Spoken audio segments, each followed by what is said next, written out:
Why? Why does Windows need updated again?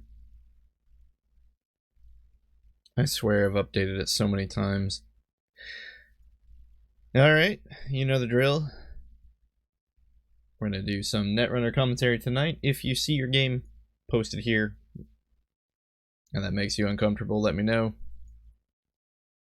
We'll remove it, or rather not remove it. I will avoid spectating your games in the future. Otherwise, whoa. A lot of people on tonight. Wonder if that has to do with it being a Monday. Let's just jump right in.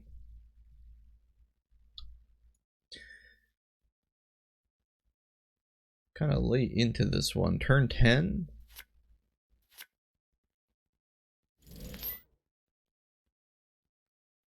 Kronos Protocol versus Quetzal, or Quetzal, depending on how you pronounce that one.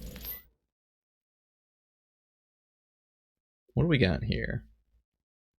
So the first net damage, you get to select the net damage. Of course, Quetzal gets to break a single barrier subroutine for free. Once per turn. Looks like we have a reprint on the Quetzal card. It now shows 0 credit cost. Just sort of standardizing the format of abilities, I suppose. Turn 11, we have no agenda stolen. We see a Dirty Laundry coming into server 6, running into a Saisentan. Saisentan is kind of like an alternative Kome Inu. Sort of. Quetzal had the MK Ultra in the bin of 14 credits, so she's, gosh, what gender is Quetzal? I think, didn't the developer of one of the devs on FFG said Quetzal is just Quetzal?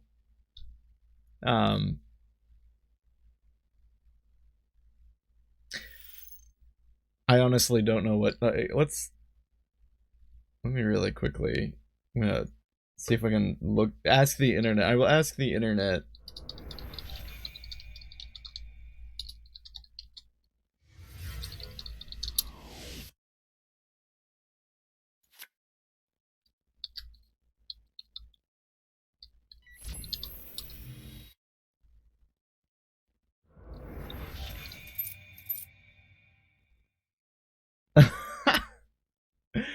Yeah, I actually got the response by Damon Stone here. In regards to recent speculation about Quetzal, binary gender is an inaccurate social construct. If you define gender bisexual organs, there is a pseudo-hermaphroditism. If you define it by genetics, there is Klinefelter syndrome. If you define it by identity, then there is no problem. Is Quetzal a transgendered person? That is to say, Quetzal born of a specific gender? However you define it.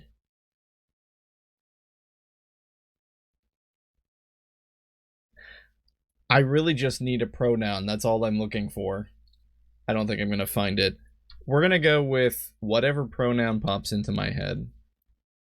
Alright, so Quetzal here runs server 7 back to the game. My apologies for that crisis. Looks like we're going back through the Saisentan. It's actually pretty cheap to get in with MK Ultra if you let one of Saisentans do 1 net damage. Subroutine fire.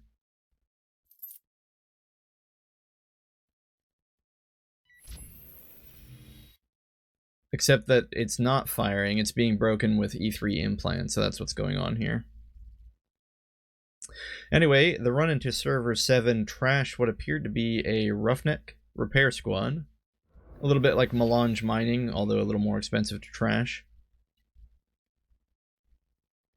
And then a run into server 3 to trash the Mamba Temple. Weren't there 2 Mamba Temples on the table? Yeah, those are gone.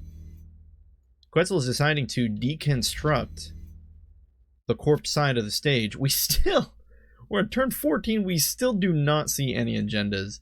These agendas have to be in HQ. We see a drudge work in the bin, which tells us of the possibility that in a previous turn, some of those agendas were shuffled into R&D. We don't know, though. There's a mystery card installed on server 7. Quetzal's going to run in Season Engram Flush, which is kind of a nice combo with Seisenton due to the on-encounter abilities. Of course, when you encounter Engram Flush, you name a subtype. It appears that Resource was named. However, Engram is painted as a barrier, and Quetzal uses her on-click ability to break one of the subs. The second is broken with E3, and then we're going to hit Seisenton. Same thing as before, MK Ultra breaking 2 of the subs, and E3 breaking the 3rd. It's pretty cheap, 4 credits. It's a lot better than spending another 3 on MK Ultra. So it's the difference between 6 and 4 credits. 6 credits without E3, 4 with it. Quetzal gets into the server, sees Paladin... Wait, no. Sees another drudge work. Trashes out using Imp. Apparently. That doesn't make sense. How was Imp... Where is Imp?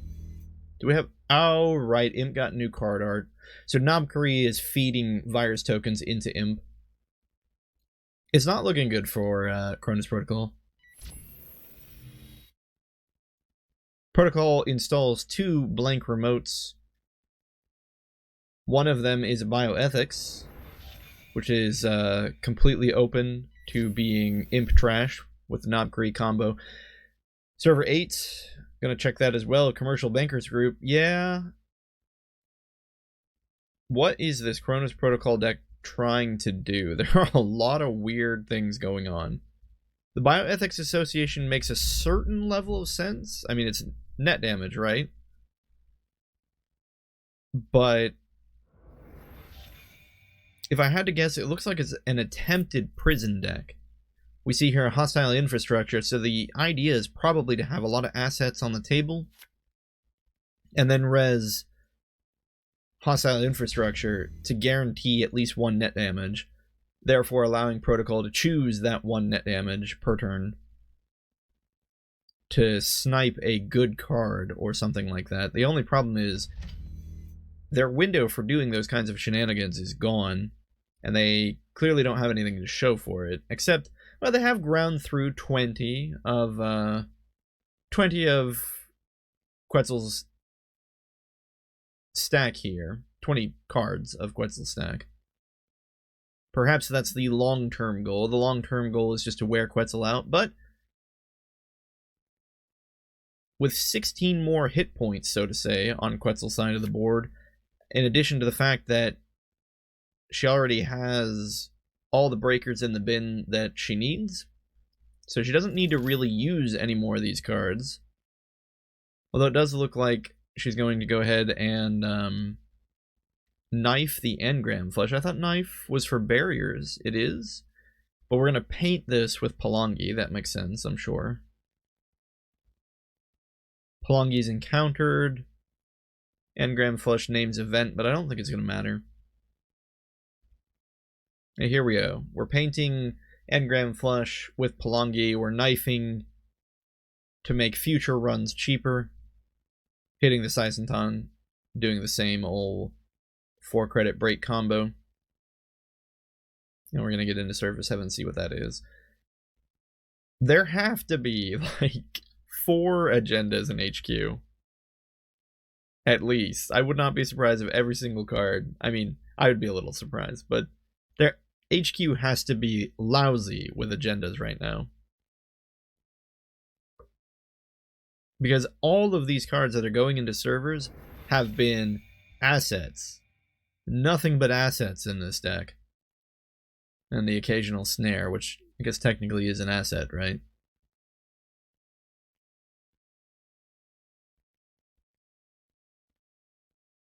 Not very much ice, which makes trash effects like Hippo here and Knifed all the more strong.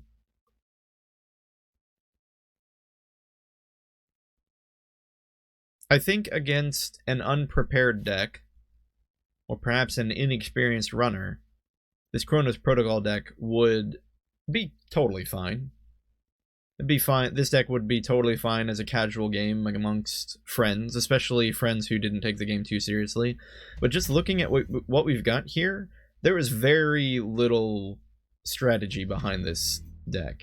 The strategy seems to be draw hostile infrastructure, put assets down, force the runner to trash something, and ping net damage with hostile infrastructure and potentially bioethics association. The problem is that a runner with any amount of money, or in this case, a runner that's able to feed tokens onto Imp, isn't going to have any problem trashing these. And there's not really enough ice in this deck to protect everything. Like, there's enough ice to ice up kind of what they're showing here, like maybe, you know, 1 or 2 pieces of ice on each server. There was 2, of course, on server 7, but then Quetzal trashed it with Knifed. But yeah, I don't think there's a lot of opportunity to protect your assets here. This kind of deck setup would make a lot more sense in Replicating Perfection.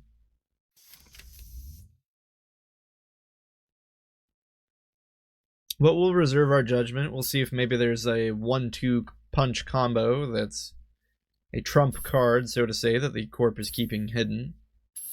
Now this is interesting. There was a card in server 7. Quetzal decided not to contest it. It's triple advanced. We'll see if the score comes out. Perhaps it's a trap.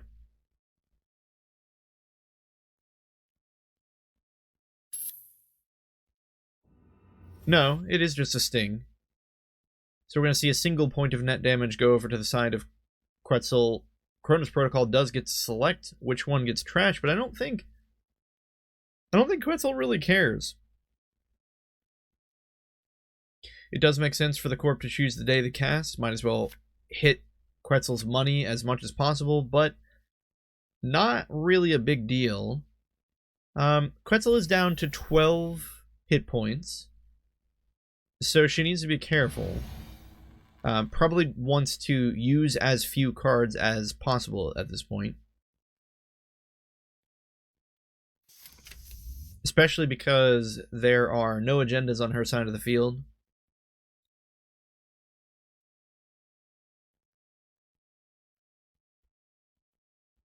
We hit Engram Flush. Looks like we're going to break it with Black Orchestra, forcing the install on Black Orchestra, but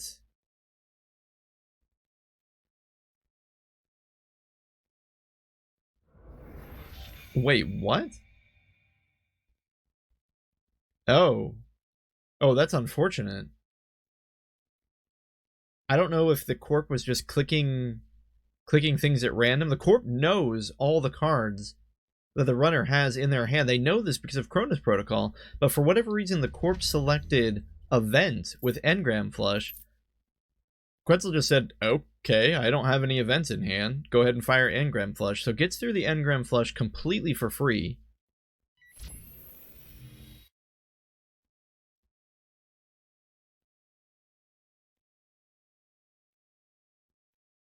Doesn't see anything useful, apparently. It goes back over to the Corp, who just clicks for 3 credits, looks like. Back to Quetzal. Sharon's Archives does see an Obokata Protocol, an expensive steal, but 3 points is 3 points. After that steal, she's just going to draw up back to 4.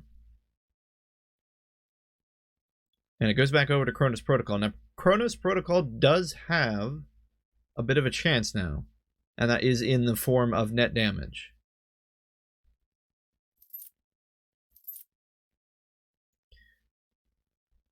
Definitely wants to make sure that they keep enough credits on hand at any point to use Snare. So 4 credits. Clicks up for 3 credits and pitches another card. Wisely, Quetzal finally goes in to HQ. HQ has to have just so many agendas. You would have to think. We already know one snare is in the bin, but there's the possibility of running into another snare. Quetzal does have enough HP here to withstand that. Anansi. Anansi's going to be a little tough. But understandably, Quetzal just paints it as a barrier, allowing her to break it with her ID ability, as well as E3 again. Hits the innermost piece of ice. The Corp either can't or won't res it. We're getting into HQ. We see a fetal AI. That's going to be another steal, but Cronus Protocol does get to do 2 net damage. Choosing the first one, trashing knifed. That makes sense. Although, again, at this point... Oh, I do not like that. What? Oh, okay. It makes a little more sense now. So... Quetzal played I've Had Worse.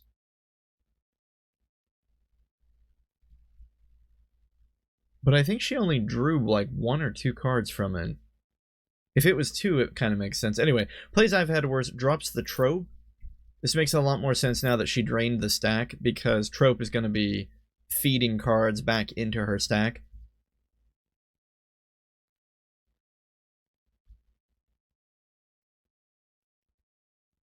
So we're going to see a lot more of a chance on Quetzal's side. Makes sense now why she was playing kind of, I won't say aggressive with her cards, but definitely wasn't playing conservative with her card usage.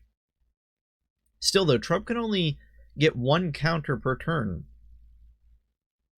So it's going to be a little while before, you know, a significant number of cards come back to her stack. But she has time and opportunity on her side. She just goes ahead and clicks up lib account once and clicks for credits, because at this point, the onus is really on the side of the Corp to do something. And the Corp is poor, has servers that Quetzal can easily get through, and probably has no fast advance, based on what we've seen previously. We're not seeing any fast advance options. At this point, Quetzal can afford to just sit back, wait, and then jump into the servers at will. Even if, for example, if server 7 is a snare, yeah, that would stink, but it's not necessarily the end of the game. It's very possible still that server 3 is also a snare. A failed attempted trap, perhaps. A run into server 7 past the Saisentan. At this point, Quetzal has plenty of money to get into these single iced servers. Sees a Stargonic Resonator. What the heck is a Stargonic Resonator? First time each turn, you trash from any location a card that matches the faction of the runner's identity. Place 1 counter on this asset. Pose a counter, do 1 net damage. Ugh, that's ambitious. This is clearly a deck that is attempting net damage, but there's only a couple sources of net damage, and only one of them is within the control of the Corp themselves, aka Bioethics Association. That's going to deal net damage no matter what, but there are no... Okay, wait. We do see the complete image. Okay. Complete image is net damage on the Corp's terms. I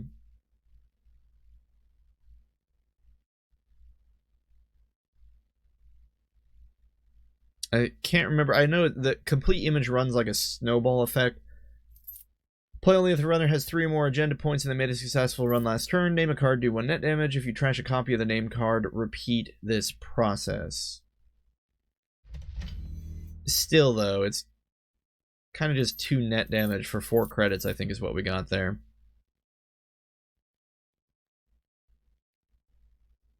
Anyway, a new card goes into server 7. Quetzal just takes her turn to click up for credits. Nothing really to do at this point. She doesn't have enough cards in hand to deal with a snare. But at the same time, the Corp only has one agenda point. And she's just waiting for Trope to power up. It's kind of still... I feel like we're watching like a giant game of stalemate. There's a very brief number of turns here where the Corp has the advantage. If somehow the Corp can manage to pressure Quetzal to use the Trope early, there's still a chance for a net damage victory here. One way to do that would be to score another Sting. Another way to do it would be to use perhaps another complete image if the Corp has it. The problem is, complete image can only be used if Quetzal makes a run. Quetzal's not making any runs right now.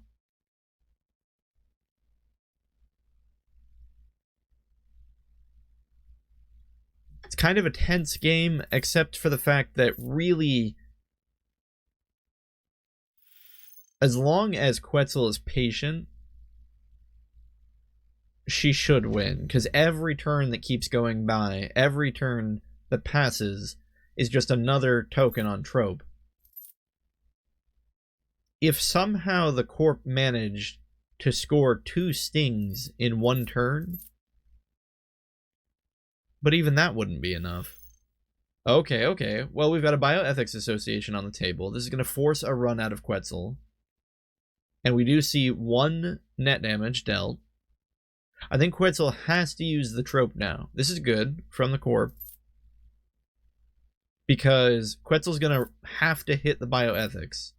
But by doing so, that's going to turn on a potential complete image flatline. So she needs to run in, hit the Bioethics, and pop Trope, and then draw a card or two to prevent the flatline. She has to hit Bioethics. She can't let it keep going.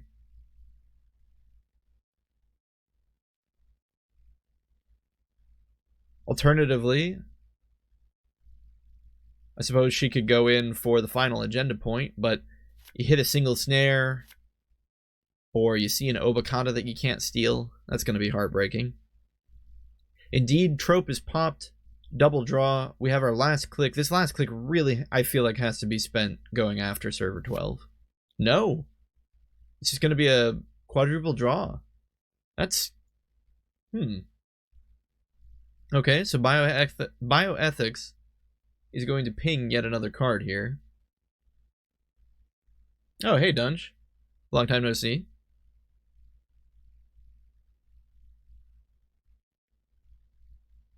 But yeah, Bioethics is going to ping another card. We're going to see Knifed dropped. And while, yeah, it's cool that Kronos Protocol gets to choose which of the cards to trash, the ID doesn't really matter that much anymore, because I really doubt Quetzal's planning to play any of these cards. These cards might as well be blank.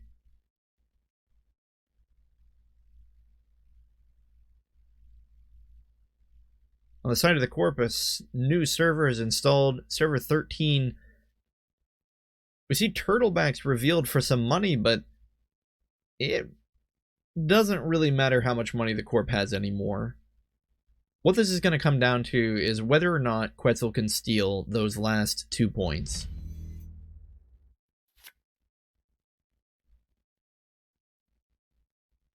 Well, Purge would be good, except Knobkree here can just feed more tokens onto the virus cards. Okay, we do now see the run on Bioethics. Trashing that. I'm a little confused why that wasn't done a turn earlier, but maybe there was a little logic behind it. Maybe Quetzal wanted to wait a bit. I really don't know why there was the delay.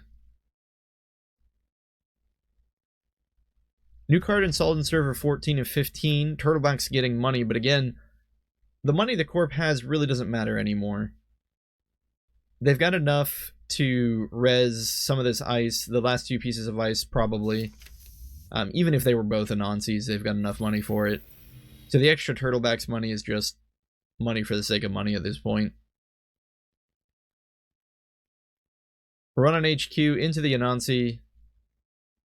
Hippo was dropped. And we're going into HQ, which makes a lot of sense. I don't know if trashing the Anansi was relevant. Quetzal has so much money. I think the Hippo would have been better to keep as HP. But perhaps Quetzal's plan is to make repeated runs into HQ? Since that it is very likely that there are multiple agendas in HQ. House of Knives stolen, that's going to put Quetzal definitely on game point. And if this Cronus Protocol runs 2 different 1-pointers, we have to think there must be another 1-pointer here around somewhere. Going back into HQ, just breaking Saisenton. If Quetzal doesn't see an agenda here,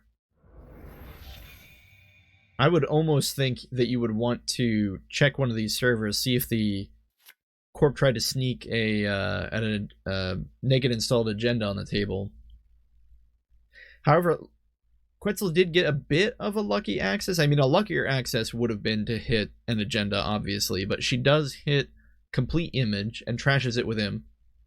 So that's 1 more complete image down the drain. No, sorry. Pays just 2 credits to trash that. Doesn't bother with the imp token. Complete image does have a trash cost of 2.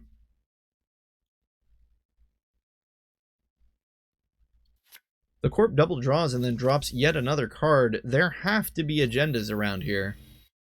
What? Why is Quetzal going into R&D? I mean, okay, so we see the medium. I guess it's a double access. Okay, I mean, I guess that makes more sense, because once the run is successful, Knobkree is probably going to drop a token on it, would be my guess. Yeah, okay, never mind, that makes more sense. This is a run for a double access. It ends up winning anyway, because the top card is House of Knives. But with only 2 cards in R&D now, I think we can figure out where all the agendas are. Assuming that there aren't agendas in archives, which there very well possibly could be.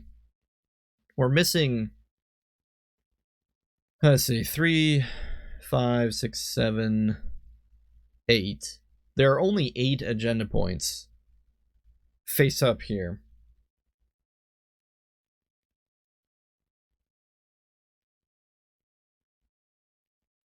You have to think that the number of agenda points is probably around 22. I think that's usually how that works, right?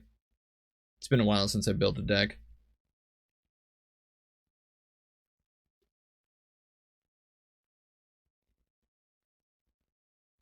I'm guessing that there's another 2 Obacadas here, probably another House of Knives.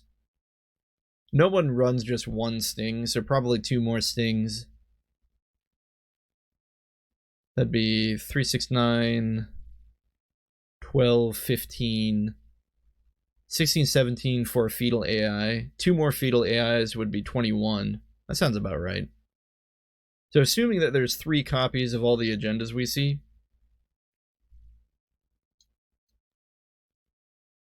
there are 3 unknowns in archives, 2 unknowns in R&D, 5 in HQ, and 4 on the table. So there are 14 unknown cards that could be the agenda.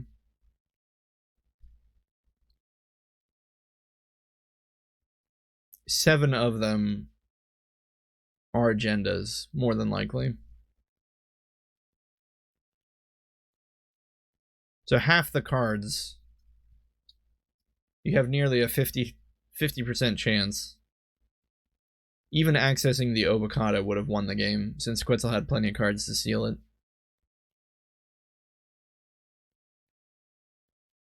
But yeah, I feel like the Kronos Protocol deck overall was... I mean, a Kronos Protocol deck is fun, but I don't know if I would consider this one very good.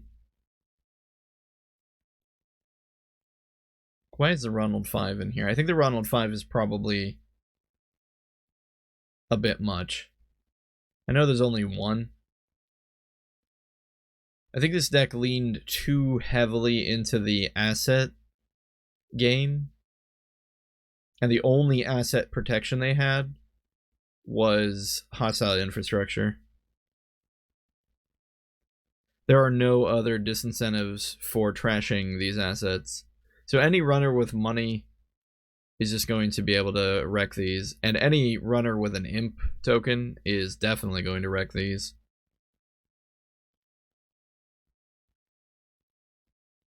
I don't know, I don't play a ton of Kronos Protocol, so I don't have very much advice in that regard. I feel like I'm a little bit out of my league.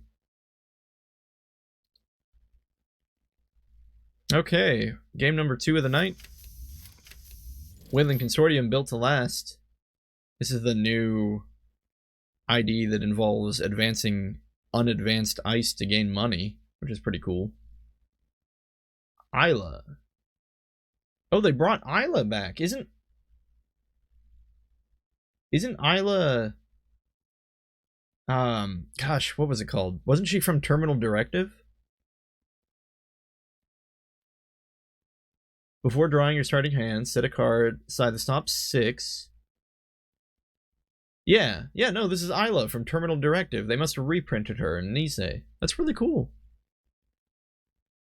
I always thought she was a fair card. She was kind of like a fixed, what was her name from Criminal? Andromeda. Andromeda was too good because she drew you 4 cards right at the beginning of the game. But Isla felt like a fair Andromeda. You get 4 extra cards, but you have to click to draw them. Sort of, off of your ID. Anyway, I'm focusing far too much on Isla. Let's take a look at the game state.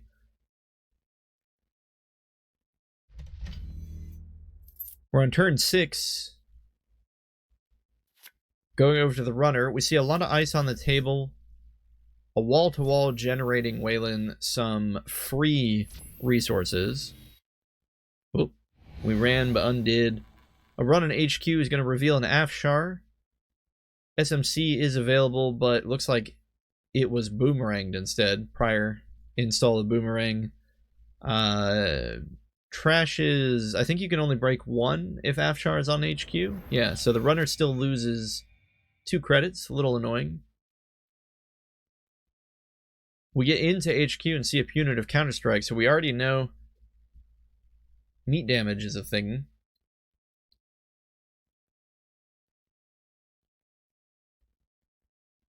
The heck is a pantograph? What is this thing? Hardware. Console. +1 MU. Whenever an agenda is scored or stolen, gain 1 credit. Then you may install 1 card from your grip. Huh. That seems good. Like, not like amazing good, but just kind of overall good. New card goes into server 1, double advance. I missed the score of a City Works. How did I miss that? When did I miss... What? How did we score a City Works here? It looks like while I was babbling. Oh, City Works was scored a while ago, I think. Yeah, on turn 3. Anyway, run into server 1 by Isla is going to see a border control. She goes ahead and lets all of those subroutines fire, gaining the Corp 2 credits for the res, effectively discounting it down to 2 credits. Immediately jumps over to R&D, sees a slot machine. A little annoying. As far as potential breakers go, we see no bid breakers. A Gordy and an SMC is technically available to pull out whatever Isla may need at a given moment's notice. That being said, she's down to 6 credits after using Gordy to break slot machine. had to spend 5 to do that. Season Aket with 3 subs, which is pretty annoying.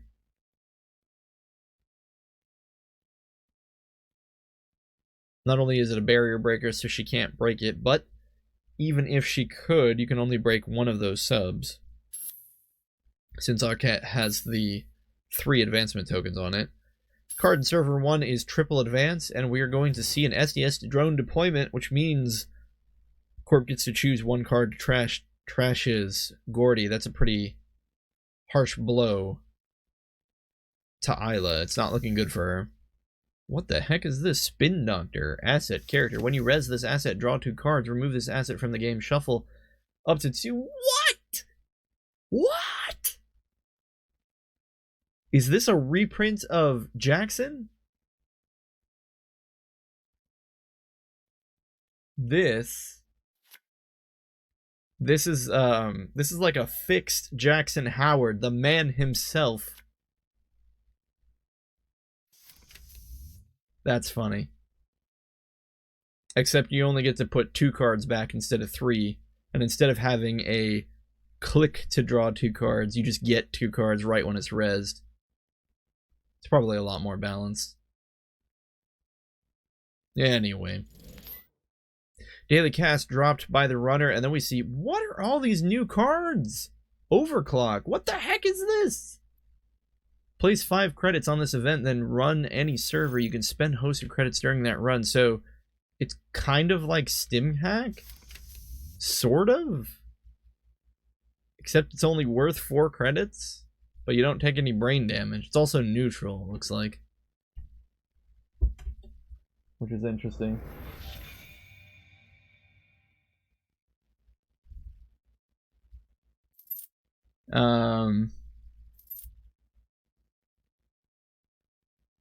But yeah, okay, so those credits look like they were spent on SMC to install Neneke. Spin Doctor used by Wayland to drop 2 more cards back into R&D.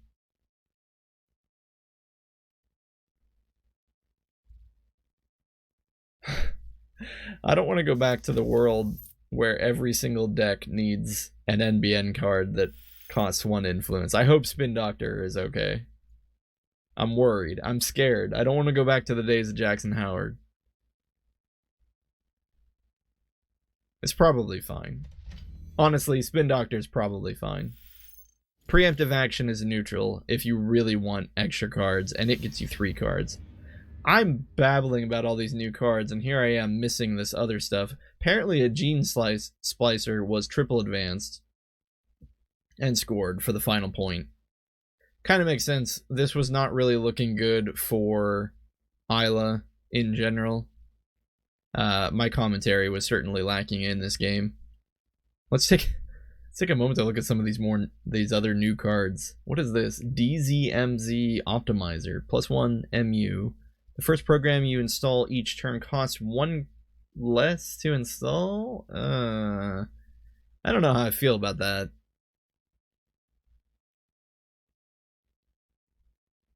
Yeah, that almost seems... I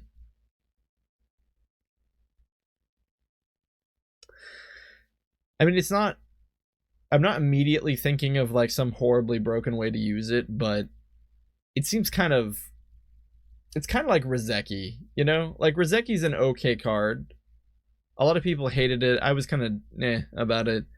But it also isn't like the coolest card ever. It's just a card that makes you money. So DZMZ Optimizer kind of seems like just a card that makes you money and gives you MU. Now, admittedly, the 2 credit install cost means you'd need to either take advantage of the MU, or you'd need to install at least 3 cards before you break even. 3 programs. So it's not like it's immediately going to pay off, but I could see this card being extremely powerful in Haley.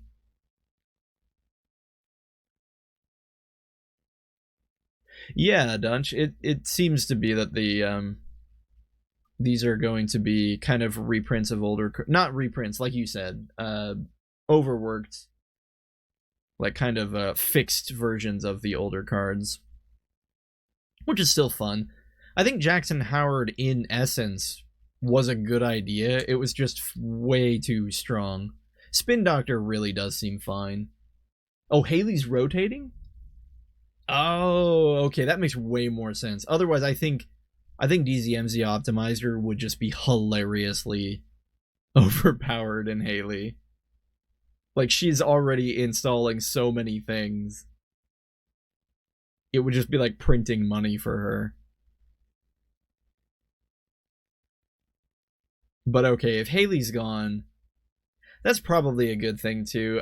Haley was interesting, but I feel like there were so many games that she was in where it just became this almost like a game of solitaire where the runner, all they were trying to do is just install as many things as they could, and they weren't really even interacting very much with the other side until they had a ton of money and a ton of things installed, and they sold off everything with ASOPs, and it was kind of, I found it to be frustrating. I think it's fun to see every now and then, but like I'm not gonna miss Haley. Haley definitely had her time. I am excited that Ayla's back in there though, or Ayla, or however you want to pronounce her name. Again, I feel like she was a pretty fair ID in general. Are you ready for some sports metal?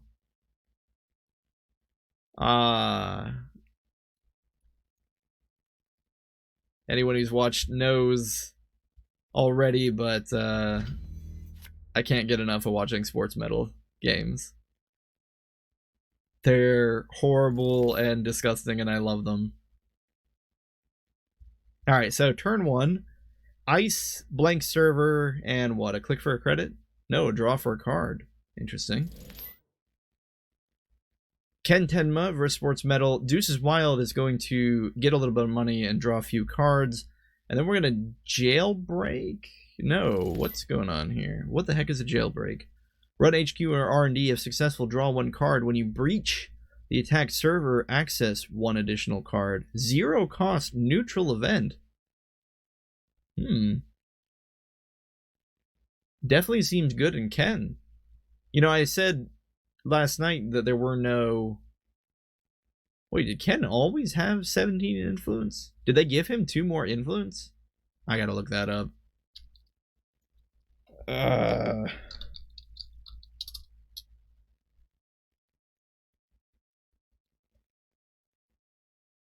No, he always had 17. Okay, I'm just wrong. Anyway, Jailbreak seems pretty good in Ken. It looks like, though, he accessed a news team. A little funny. It looks like he decided to take the 2 tags, trash news team, shook both the tags. Looks like he got burned a little bit for accessing extra cards. Yeah, the second card was the news team card. Triple advance on the blank server displays a Hyperloop extension. It's going to be a credit neutral score, and we're going to have to see what Sports Metal wants out of their ID ability. More money. So they actually made 2 credits by scoring an agenda. Earthrise dropped. Daily Cast dropped. Looks like Ken is just getting set up. Drops down to 0 credits, but that's fine. Daily Cast will be making them a bit of money back. Anyway, what I was trying to say earlier is I said last night there were no run events that cost 0 credits. It looks like I'm wrong. So Jailbreak actually generates Ken a credit when he uses it, which is neat. Sports Metal, I love these moves. Sports Metal just says, you know what, I don't care. I don't care. I'm going to drop 3 unprotected remotes. Come in and see what I got. I love Sports Metal the same reason I love Black Tree, because it's like,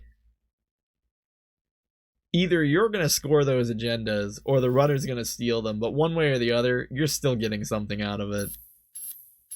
Okay, Maryland campaign rezzed and revealed, and then a triple advance on Hyperloop extension is going to net Sports Medal, yet another... What do they take? Another 2 credits. Up to 9. That certainly isn't over for Ken, by any means. Keep in mind, Sports Medal may have scored 2 agendas, but they only have 2 agenda points. But they've got some money coming their way. Or rather, they already have some money coming there that has came their way from Hyperloop. And Maryland... if I can speak. Maryland campaign will, of course, be generating them a bit. 2 breakers dropped in the form of Paperclip and Bugalter, and a Overclock is played. We see a Meridian. Fantastic card to have in Sports Medal. Offers an interesting choice to the runner. Do you break it? Or do you just go ahead and add it to your side of the table as an agenda point worth -1? Doing so, of course, turns on cards like Stock Buyback and Game Changer. Ken, understandably, is just trying to take a moment here to decide whether or not they want to... Oh, actually, apparently the Overclock credits aren't showing up. This is a barrier, and Overclock generates 4 credits to use. So Paperclip should really just be able to break this. 1, 2, 3, 4, 5... Oh, right, because Overclock technically has 5 credits on it. It just costs a credit to use.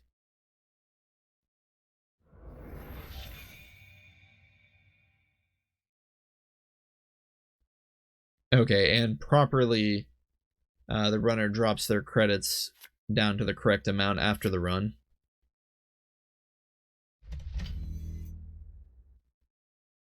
Fast Break, also a card that gets turned on the more agendas are in the runner's score area.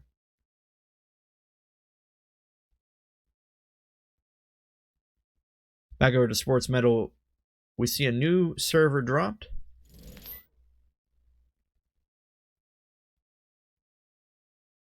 After drawing 2 cards, a Bravado run into HQ. Meridian isn't too expensive to break with Paperclip, right? What is it, like 3 credits? It's a little more maybe than you'd want to spend, but it's not going to break the bank completely, especially the Bravado run is going to generate 4 credits back, I believe. Because you're getting 7.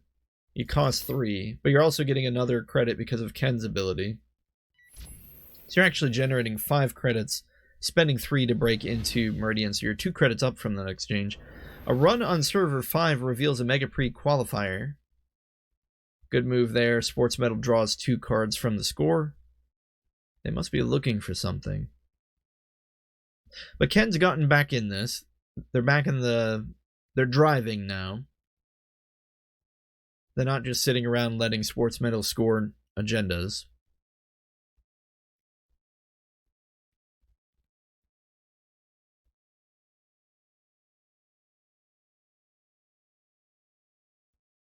We're going to have to see what Sports Medal... Jiminy Christmas. What Sports Medal wants to do with their hand size of 8 at the beginning of their next turn.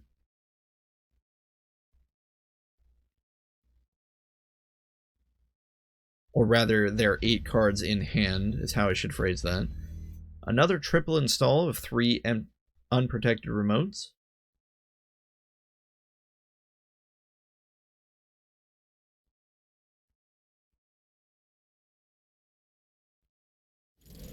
This kind of creates a difficult situation in general for Ken. He has to decide whether he wants to take all that time to check the remotes or focus on another server. He's choosing to go into HQ. He's going to access an additional card here, as well as drawing a card. Jailbreak is an interesting card. It might be a little... Well, it seems like an auto include in Ken for sure. We'll have to wait and see more of it to know whether it'll appear in every runner deck. Game Changer and Fast Break accessed from HQ, so we do know the Corp is going to have these kind of big swing moves. But it looks like Game Changer was trash for 2 credits. Ken's going to access 2 more of the unprotected servers and scoops up 2 agendas for his trouble.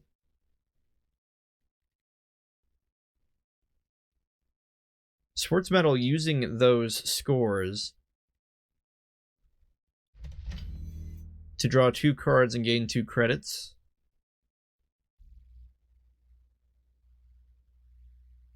So they're in a position now. They're kind of where they want to be, right? Ken has 4 agendas in their score area, but only 4 points. And now cards like Game Changer, Fast Break, and Stock Buyback, if this Sports Metal deck is using Stock Buyback, are now kind of turned on. They're an option now. And Preemptive Action is going to shuffle back News Team and 2 unseen cards into R&D. Didn't choose to shuffle back in the Game Changer. Perhaps there's already one in hand. Ken's not letting up, though. Uses another Overclock. Sees a second Meridian. Double Meridian and HQ. Both of those are going to cost 3 each. But the Overclock money is going to offset most of that cost. Especially when you factor in the extra credit Ken is gaining. So only 1 credit is really spent there. We're getting into HQ, but all we see is a hedge fund. 3rd Meridian. What is the luck on this Sports Metal? 3 Meridians. So total of 9 credits spent altogether. Again, 4 came from Overclocked, 1 came from Ken's ID. So Ken's going to be down a bit of money there. We see the double install of 2 new remotes, and here we saw it. Stock Buyback. Sports Metal now has plenty of money. Now, if I was Ken, I would assume that these 2 cards are not agendas. Because at this point, I don't... But he's going to check them anyway. We see a Jeeves model Biroid. Nope, I'm wrong. 1 Hyperloop extension. I think that was a bit risky on Sports Metal's part. Sports Metal kind of has Ken where he wants him,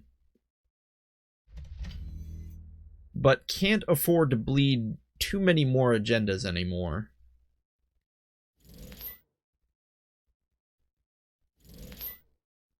A new remote, hedge fund, and stock buyback is going to give Sports Metal more than enough money to do whatever it is they need for the rest of the game. But what are they going to do? They can fast break to draw a bunch of cards, but I mean, that's useful, but you have to have cards that are good to use. Game Changer will allow the scoring of cards, of course. But there's already 1 in the bin, so we have to think, where are the other 2? A Bravado run in R&D doesn't see anything useful for Ken. Rashida is res by Sports Metal. And then Jeeves is going to make things a little scary. The triple install retroactively corrected manually here. After the Jeeves res is going to allow another res, or rather another install. So 4 cards installed. Now Ken has to spend all 4 clicks checking all these if he wants to make sure none are agendas. Runs 1, sees a Rashida, trashes it. Runs another, sees a Marilyn. Another Marilyn.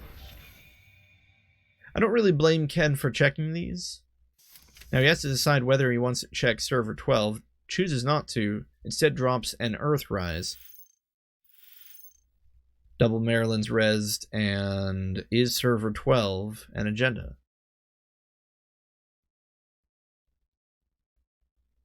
Doesn't look like it.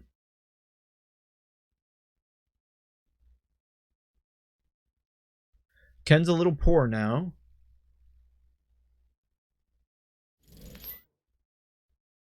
Two bravados, two hedge funds, already in the bin.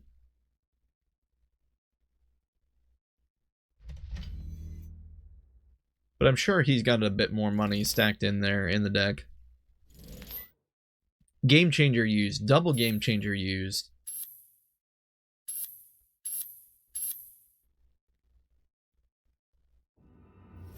Quintuple advancement on a Project Vacheron is going to put 3 points in the corpse score area. A third game changer used. How did we get the third one? Did we archive memories? Yeah, archive memories for that. Install triple advance of a false lead.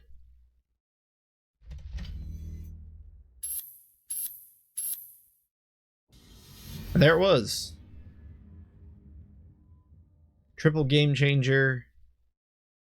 Each one granting a massive number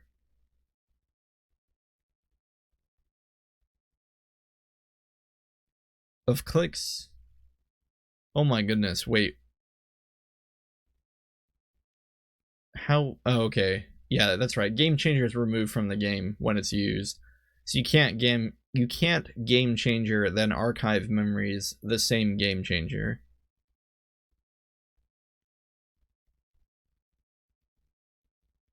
One, two, three, four, five. So each of these gained a net of 4 clicks.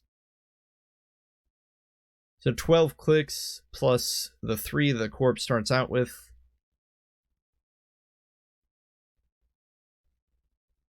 $16 clicks, I guess I'll do it.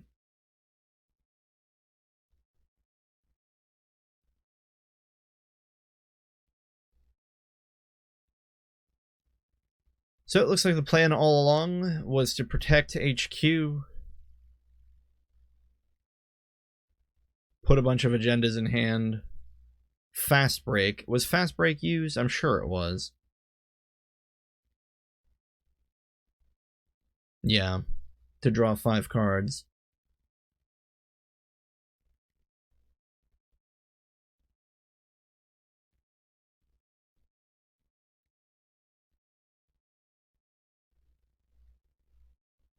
Gain X, draw up to X cards, install up to X cards in and or protecting a single remote server. Wow.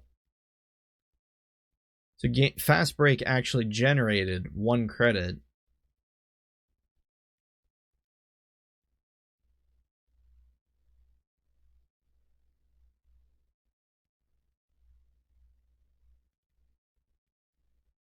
I think? Don't you fire off all those, or do you only choose one? Gain X, draw up to X cards, install up.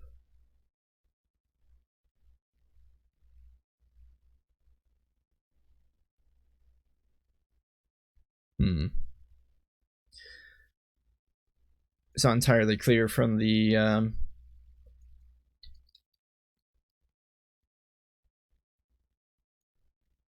status window messages, but that's fine. Anyway, kind of a typical end to a sports metal deck.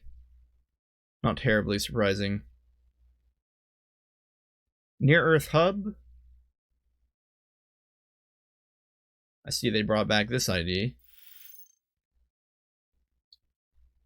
Versus L Smoke. Near Earth Hub, drawing a card every time a new remote server, sorry, the first time each turn a new remote server is created. See some pretty standard cards, plus a couple new ones. Spin Doctor. Tiered subscription, a bit newer comparatively to some of the older cards.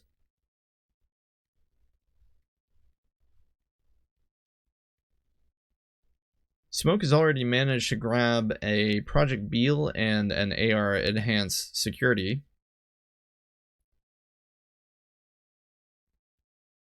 Paperclip in the bin.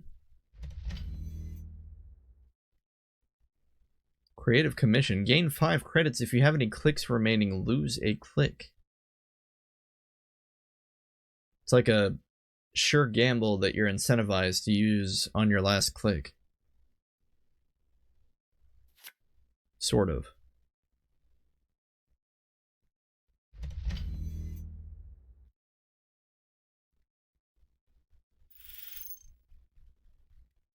Alright, advanced assembly lines is res, and understandably, once it goes back over to Smoke's turn, Near Earth Hub triggers advanced assembly lines, and the reason to do that is so that you can fire your ID ability on the runner's turn. Smoke runs server 14, but I don't think advanced assembly line can install an agenda. So she knew that wasn't an agenda. Runs it anyway, though, sees a Mamba Temple. Mamba Temple's rezzed and is used to res a daily business show for free. She decides not to trash the Mamba Temple. Does run into a Mumbad virtual tour, though, which is unfortunate. Has to pay the 5 to trash that. Tiered subscription, just kind of slowly gaining Near Earth Hub a bit of money. 1 credit on the first run that Smoke makes each turn. I don't know if I agree with not trashing the Mamba Temple. Smoke had the money to do it. I think, personally, she should have done it. But perhaps she's not interested in contesting the corpse board state. Maybe instead her goal is to get set up and get to a point where the thinly iced servers from Near Earth Hub are not a threat anymore. She drops a netmarker and a simul chip and then overclocks into server 16. Runs into an endless EULA, but she can just pay through that, partially with the overclock money. Overclock technically having 5 credits on it, endless EULA requiring 6. What? Okay, so instead, Smoke just says, go ahead, fire endless EULA. Oh wait, looks like that might have been a mistake. Even though they indicated to fire endless EULA, they then went ahead and broke all the subroutines by paying 6 credits.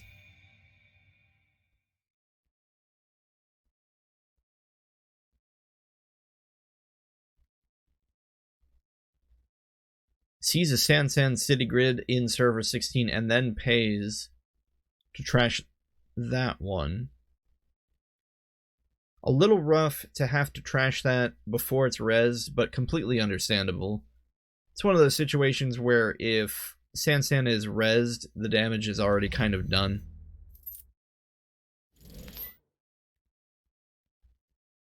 However, Smoke was down to 6 credits, so a new card goes into server 16, followed up by a hard-hitting news. It's going to be 4 tags attached to Smoke. And yet another tiered subscription is rezzed. It's going to start adding up. 2 credits each turn the first time the runner runs. Misdirection is dropped. A double click on that, and 4 credits will remove those 4 tags. Pretty good response, honestly.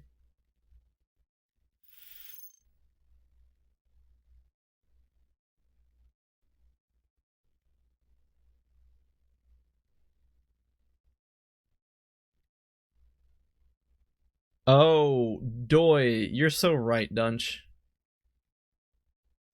Dunch is saying, of course, you have to actually let the subroutines on Endless EULA fire in order to break them. You can't break them until they fire, because paying a credit is a condition of the subroutine itself. That makes far more sense. Spin Doctor revealed in our mystery server. looks like we're going to go ahead and use that to shuffle 2 more cards back into R&D. One of them is San City Grid. The other hard-hitting news. That's rough. But hard-hitting news has lost a lot of its sting because misdirection's on the table. So it still taxes Smoke, but Smoke only needs 4 credits now to be safe. Well, actually, they only need 2 credits to be safe, because it can always click up for 2 and then misdirect to get rid of the 4 tags. Anyway, click up for 2 credits, and then the use of Dirty Laundry. Simul Chip trashes the empty imp to bring back an imp, and then nukes exchange of information. What is this card doing back in here? I thought we got rid of this. Is this legal again? No. This has always been legal. It's the other one I can't. What was the other one? The one that lets you fire off an an agenda ability. I think that was 24/7 news cycle that I was thinking of. Anyway, card in Service 16 is actually a Bellona. Double advanced, scored, credit neutral by the time you get to the end of the costs on that one. Betcha the Corp is fairly happy to have that scored.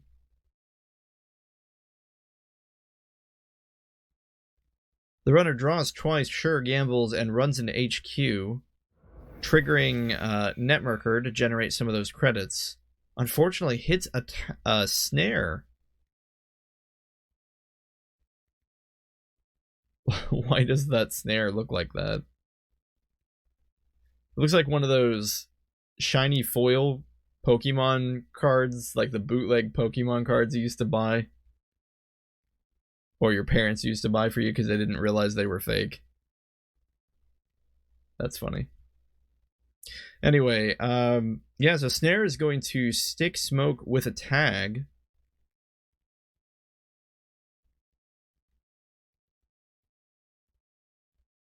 We're going to have to see if Near Earth Hub does anything with that tag.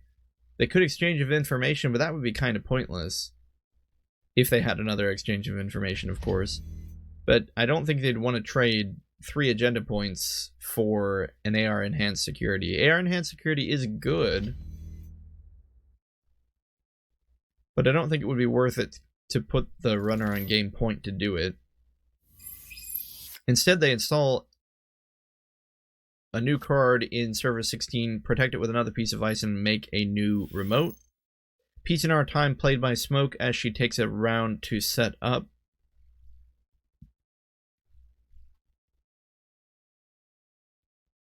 Mamba Temple credits spent to res Amani Senai. It's going to initiate a trace anytime a agenda is scored or stolen. Kind of frustrating to deal with. Triple advance on the card in 16 reveals an AR Enhanced Security that's going to fire the Amani Senai trace.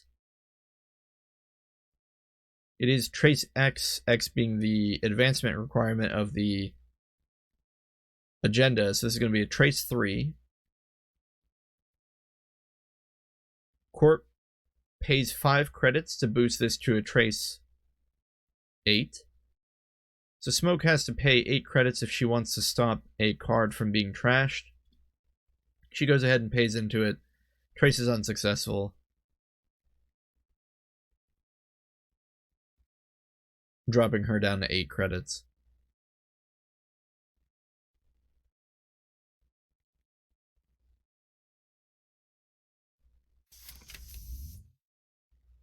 DJ Fenris? What? Alright, I'm okay with Isla being back in the game, but why did this guy have to come back? Steve Cambridge, master grifter. More like master of getting to get my cards back for free when I run HQ. Alright, so I'm going to run HQ, triggering Steve Cambridge's ID ability. So 2 cards get chosen. Whoa, wait, what happened here? Odell uses Steve Cambridge, Master Grifter, to from the game? That message looks odd. What? There should have been. I don't think the message here is correct. That's how Steve works, right? The first time each turn you make a successful run on HQ, you may choose 2 cards from the heap. Yeah. So I think that happened. I just don't think we got to really see which card was chosen.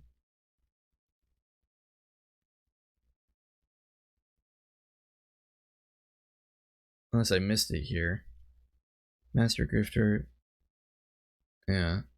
Oh, but you know what? We can probably kind of guess based on the card that was removed from the game. One of the tricks with Steve Cambridge is you have to choose 2 cards from your heap, but if you choose 2 of the same card, it's not like the corp really gets a choice. So perhaps the choice was Sure Gamble, so a Sure Gamble was added to Smoke's hand, which kind of makes sense because we see Sure Gamble and Creative Commission dropped at the end there. Regardless, the corp is still kind of milling along here, just installing more ice, putting more cards into server 16, which is clearly the remote they intend to score out of. The ice in front of HQ is just a humble enigma, easily broken by Penrose.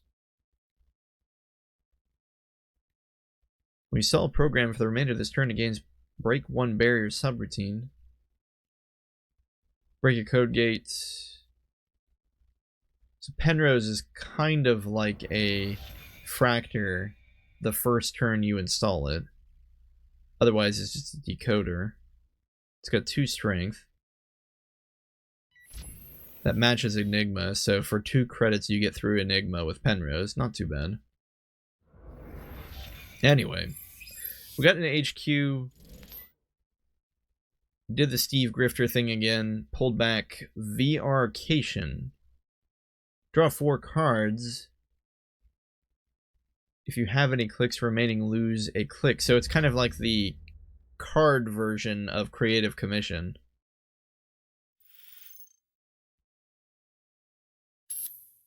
Anyway, it is revealed that one of the cards in server 16 is a Sansan. That's going to allow Beal to be scored. And we're now on game point for the Corp. I love getting to see all these new cards. It really is kind of a fresh sight.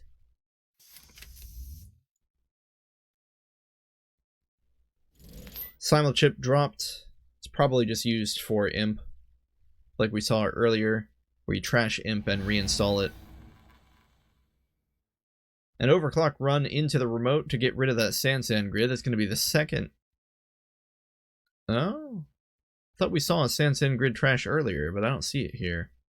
Perhaps it was shuffled back into the deck with Spin Doctor. Actually, I think it was. Anyway, an overclock run into the remote to get rid of the Sansan sees an IP block.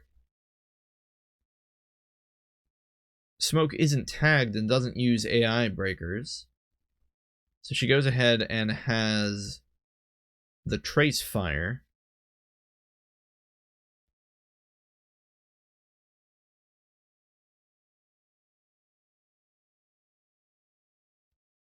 Overclock Money fights the Trace, and then Endless Eula is paid through, using the rest of the Overclock Money plus money from Smoke's pocket. Simulchip trashed, Imp brought back, used to trash Sansan City Grid. However, AR Enhanced Security is going to give Smoke a tag for that.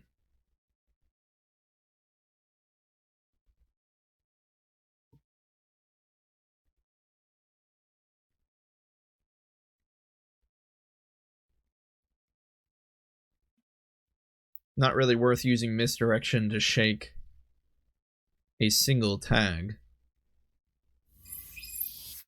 She goes ahead and gets rid of it the old-fashioned way. Clicks for one of those credits back. Passes it back over to Near Earth Hub.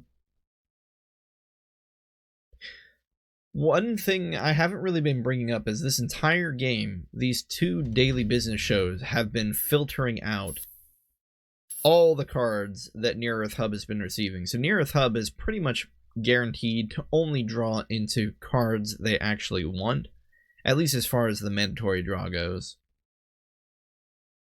A new card goes into Service 16 and is double advanced.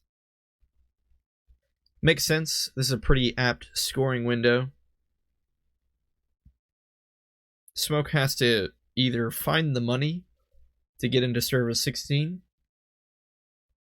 or somehow score 4 agenda points. Assuming, of course, that Service 16 is the last agenda. Probably a Bologna, just based on the double advance. Theoretically, it could be an NGO front. Not terribly likely. We haven't seen any NGO fronts yet. Doesn't mean it's not possible. Oh, right. We didn't even think about that. Bologna, if this is a Bologna, Smoke also needs 5 credits for that. However, Smoke is bringing up the fact that Bologna can be imped. Even if Smoke can't steal it, she can still trash it, preventing the Corp from getting it.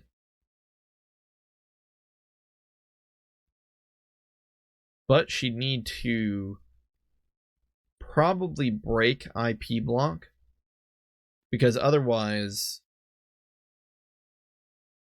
the Corp could boost that 3-cost strength trace, as long as they leave themselves with 3 credits to finish the advancement. Smoke would need quite a bit of money to get in here. Nearly 12 credits, I think. She's not going to try it. Goes into an HQ run. Hits another snare. Oh my goodness. That's bad luck. Snare trashes the overclock, which is probably Smoke's really only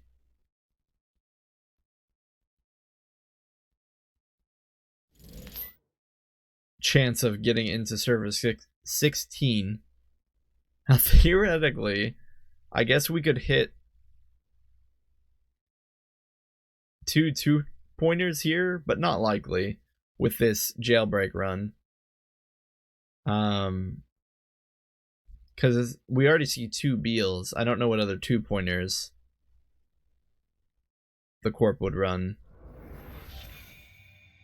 We see hard-hitting news and some other unseen card. Looks like it's not enough. I clicked for a credit. A creative commission dropped. The triple advance on the Bologna in 16 is going to end the game.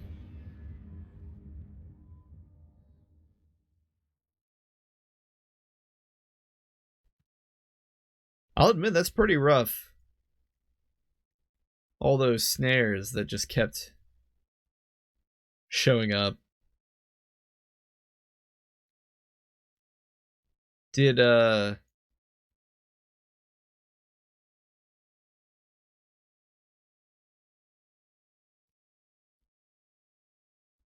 runner not trash that second snare? Pays 4 credits. Deals 3 net damage. Yeah, it looks like the runner just didn't trash that last snare for whatever reason from HQ. Probably just didn't matter at that point. But yeah, a Near Earth hub that runs double snares. I mean, you need the money to use snare, so that's 8 credits in total that the Corp had to spend activating those snares. But it is kind of funny how unexpected they were. Some Corp decks like to run like a single snare as kind of like a surprise, right? But it looks like this Near Earth hub runs 2 of them at least, which Honestly, it's funny. I don't think the snares alone were what won them the game, but I like it. It's unexpected. It's tough, though, what Smoke was going up against here. Really, a big problem is we just didn't get to see her use her breakers, really. She had Penrose. And that seemed to be it. There was a paperclip in the bin, but the only barrier we saw was Endless Eula. Well, IP block was also a barrier.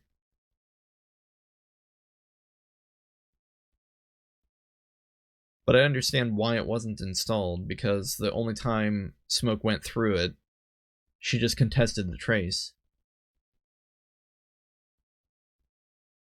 I think... I don't know, it's hard to tell. It's hard to tell exactly how the game would have gone if things had been different, but I think Smoke should have gone after the tiered subscriptions and the Mamba Temple. Because what turn are we on? 15? So how much money did the Corp make from tiered subscription? Somewhere around maybe 10 to 20 credits, around there. Plus the Mamba Temple was rezzing things for free. Daily business show is tough. I don't know. I guess you have to choose. It's not like Smoke is made of money here. The creative commissions definitely helps. When it comes to assets, you typically have to pick and choose what you go after, so it can be tough to know what to trash and what to leave.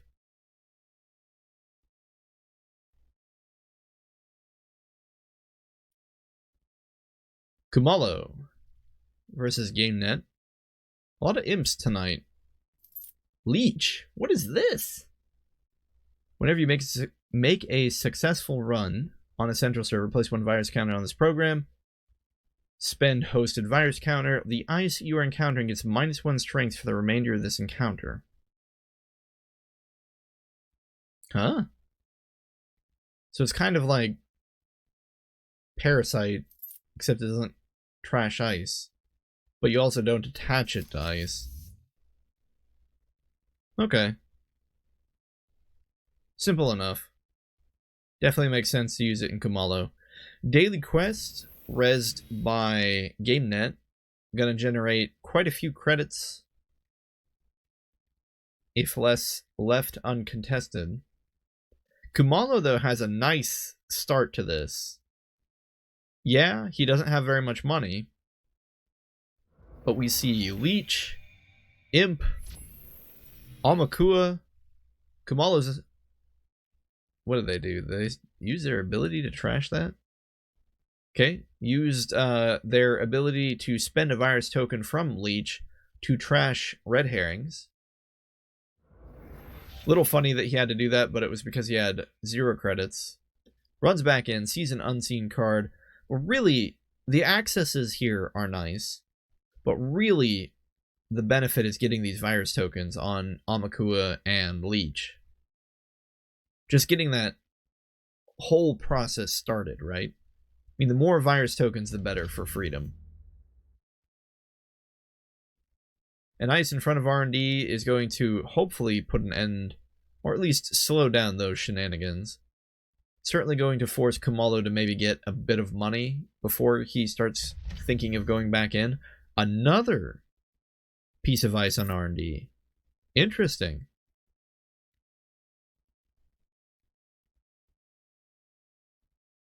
So, I don't want to read too much into that, but that kind of signifies that perhaps GameNet doesn't really have very many agendas right now. Because you'd think if there were a ton of agendas in HQ, that second piece of ice would go over HQ. Anyway, a run into archives is used to generate even more tokens. We're going to see a lot of tokens come in here. 2 credits from Daily Cast puts Kumalo up to 2 credits. Seisha's dropped. And then the double run into archives to generate a net gain of 4 virus tokens. Amakua being up to 3, starting to get a little scary. 3, 4, 5. That's when you can really start breaking into things for pretty cheap. GameNet overwrites their daily quest, double advances the card in server 2. Interesting. Kind of seems like a pretty confident move. Could it be a bluff? Or is the card in front of server 1 so powerful, or rather has enough strength, that they're not worried about... Okay, data ward. This is a blank piece of ice, though. As long as Kumalo spends 3 credits when they encounter this piece of ice, it's a blank piece of ice. Yeah, I think. I mean, like... So when the runner encounters data ward, he or she must pay 3 credits or take a tag. Kumalo's just going to pay the 3, and then all of those subroutines are now blank. Gets into oh, okay, so it was a Bologna. I think I understand now. The corp kind of knew, like, Kumalo couldn't steal it. But the problem is, though, is that Kumalo just trashes it with his ID ability. No, sorry, trashes it with Imp. I'm being silly. Trashes it with Imp. The corp exclaiming that that was an obnoxious move. Definitely would be. I think the corp thought they had that, didn't quite realize that that Imp could be used to circumvent that situation.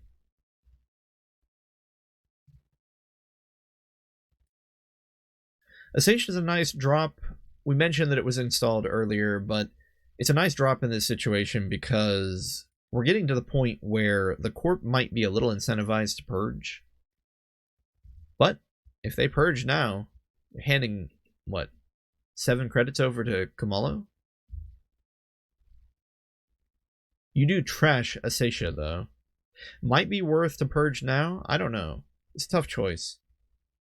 You could purge now, but the problem is, if you purge now, Kumalo's just going to run into archives 3 more times and get those virus tokens right back, so no. I don't think you purge now. You would get rid of the Asacia, but that's a commodity at this point. I don't think commodity is the right word. It's a frivolous expenditure. That's not... It would be nice to get rid of the Asacia, but you can't spend a turn purging just to do it. I think is what I'm trying to say.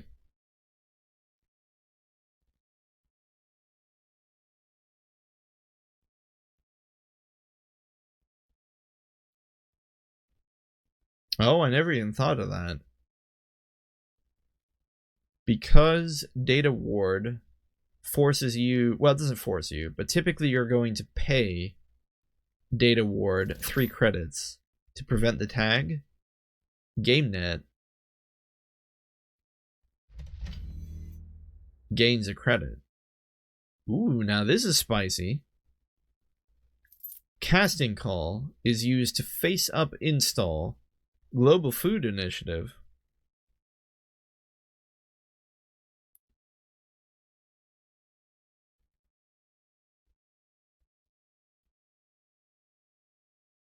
But is that really going to be enough? No, this is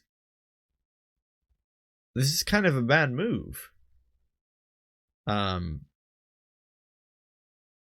mean, Casting Call is going to give the runner 2 tags. Unless the corp has, like, Boom in hand, right? Or maybe even Scorched Earth. Because what's going to happen is... Well, let's just play it out really quickly. Kumalo's going to start the turn, going to get 2 credits from Day the Cast. So they're going to be up to 6 credits. They only need 3 credits to grab the data ward, or to get through the data ward, they'll steal the global food, take 2 tags from casting call. They'll have 3 credits. They can click up for another credit and shake the 2 tags. This is bad. The corp isn't doing math here. Unless there's also a punitive counterstrike behind this. If the corp has a punitive counterstrike, then after all of that is said and done, Kumalo will get nuked. However, Kumalo spent the first click drawing a card, which means all of that goes out the window. Kumalo can now not have enough credits anymore to get in there, steal the global food, and shake the tags.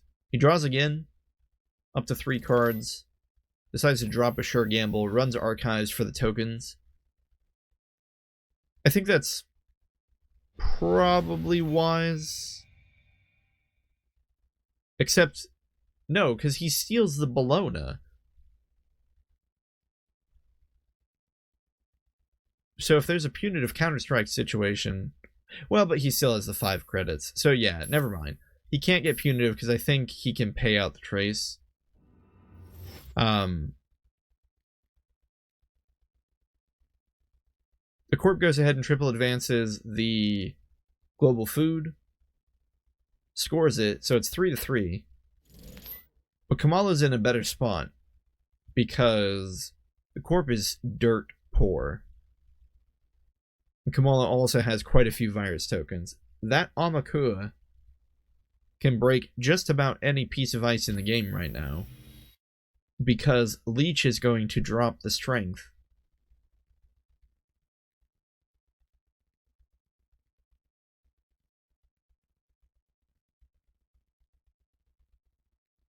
Wait a minute. So isn't Leech just the exact same card as Data Sucker? Except Leech causes the ice to keep its strength lost for the entire... No, for the encounter. It's not the run. What is the difference between Leech and Data Sucker?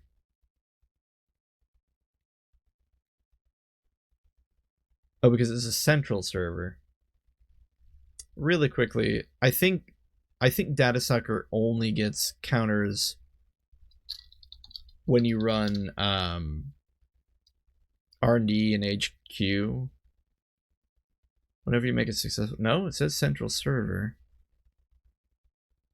Hosted virus counter. Res piece of ice currently being encountered has -1 strength until the red. Okay. The ice you're encountering gets -1 strength through it. No, I think these are just the same cards. They're just written slightly different. Cost 1, cost 1. 1 MU, 1 MU. What am I missing? Program virus.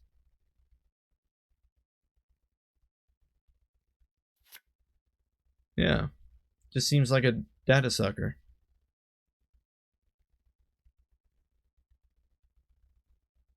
Oh well. We're getting lost in the weeds. Let's get back into the game. The court double draws. Still has only 1 credit, though.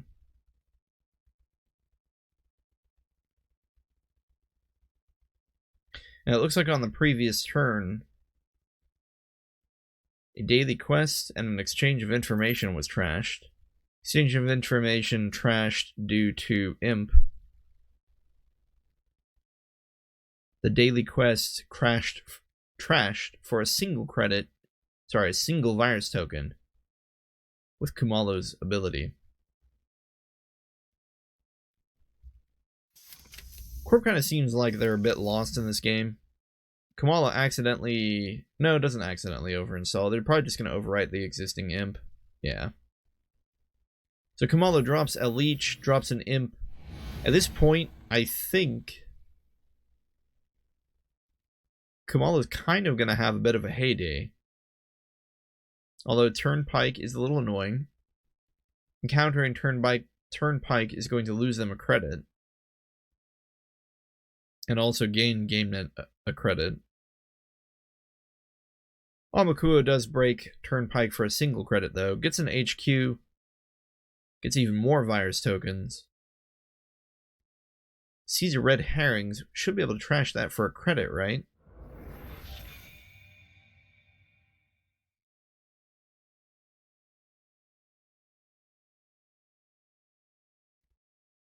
Yeah, if I'd have to guess, I'd say the GameNet player may be a bit new. Doesn't seem to be handling the situation terribly well. I mean, at this point, it's kind of a rough spot. Archives is unprotected, so Kamalo can get in there for virus tokens whenever he wants. Those virus tokens are just continuing to build up, and once GameNet does decide to purge, even if they decide to purge, that Asatia is going to gain Kumalo all the money they need. Attitude adjustment is used to kind of buy some time. We're going to reveal 2 agendas, shuffle them back into HQ, or sorry, R&D. We're only revealing 1, though. The Global Food Initiative put back into R&D. Really, GameNet's biggest issue right now is their finances. They just don't have any money. So they click for a credit, play attitude adjustment, click for a credit.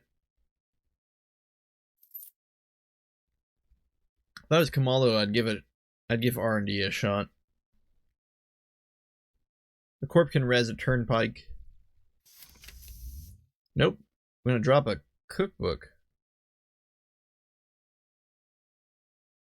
Whenever you install a virus program, you may place 1 virus. What? This is like Grimoire. It's like Grimoire without being Grimoire. It's a resource. I'm gonna pull up Grimoire now.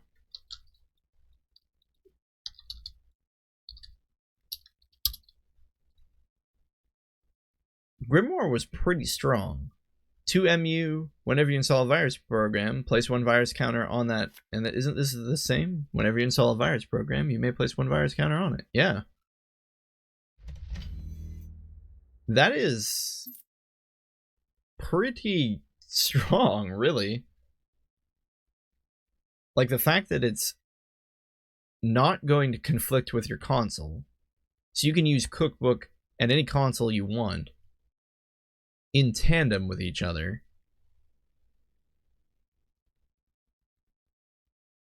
And it has Grimoire's effect. The only thing you're missing out on is the 2 MU. Well, you don't really care about the 2 MU. I mean, it's useful. The 2 MU is nice. But that effect, that means your imps come into play with three tokens. Of course, with cards like Knobkree and Friday Chip, it's not that big of a deal, but I guess we're not really in the days of noise anymore, where a legitimate strategy is just to do nothing but install virus cards and then run archives once. Because admittedly, this cookbook really isn't affecting the game state at all right now. Anyway, it looks like 15 minutes was installed and scored, kind of alluding that perhaps this corp really is kind of inexperienced, and that's totally fine. Everyone has to start somewhere. But generally, I think you would want to bait the 15 minutes or put it somewhere. I don't know. Maybe the corp really did want to score it. Maybe they wanted that 1 extra point. So now all they need is 1 3-pointer to win the game. We'll see, though. Amakuo runs into HQ and hits a Data Raven and trashes that with Imp. It's a bit rough.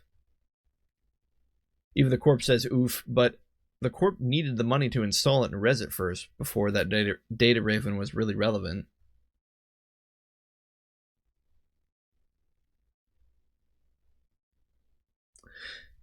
Bob the Uberfish brings up a good point that it does seem like Nisei is trying to distance themselves from FFG. I think it makes sense to a certain degree. They're kind of trying to get to a point where all of the cards in rotation are their own.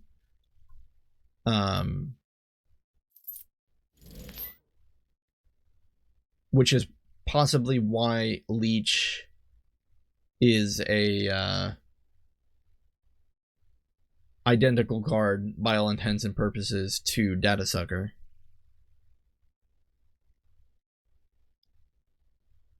But back to our game state, it does look like, in spite of their low credits, the Corp was able to double-click and drop a hard-hitting news. Kumalo, to their credit, the Corp has not purged yet, so all of this virus token Asacia money hasn't gone over to Kumalo yet. So the hard-hitting news was able to stick, because Kumalo really has been running this at a pretty low credit count the entire game. We'll have to see if anything relevant comes from that. Kumalo goes into HQ, hits a turnpike, loses a credit, hands a credit over to GameNet, and then accesses a casting call. He's going to trash that with Kumalo's ID ability at no cost. And then picks up a credit, drops a, what is this, a new card called Fermenter. When you install this program and when your turn begins, place one virus counter on this program. When you install... Oh, okay, so both of those conditions. So, like, the first time you install the program, you put a virus token on it, and when your turn begins, you put a virus token on it. Shouldn't Cookbook have also put a virus token on it? I feel like it should have. Whenever you install a virus program, this was a virus program.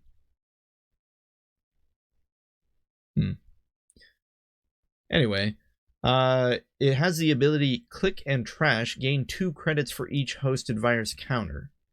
Okay, so it's just a card that generates money over time via virus tokens. It's kind of a weird mix between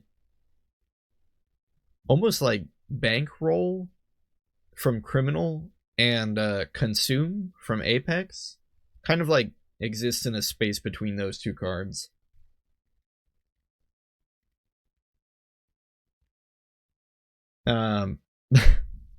The Corp is laughing, saying, I see, I've never actually tagged someone in Netrunner before. That does kind of indicate that they're just getting into the game. I can understand that sentiment, simply because as the Corp, sometimes it does feel, especially if you're just starting out, it can get a little frustrating trying to tag your first runner.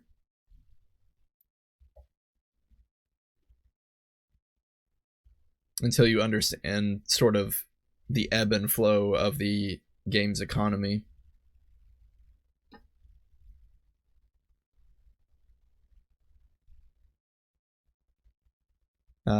It is still the Corp's turn.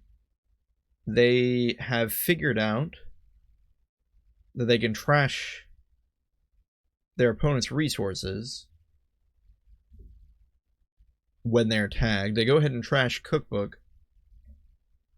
Again, unless I'm reading something wrong, I feel like Cookbook should have put a virus token on Fermenter. But we won't worry about that. Trashing Cookbook probably wasn't the right move, because the Corp really just needs some money. And they can't really afford to exist down at this low number of credits like this. Especially because with only 2 credits, Kamalo can probably run right into R&D if they wanted to. I'm a little confused why Kamalo isn't going into R&D.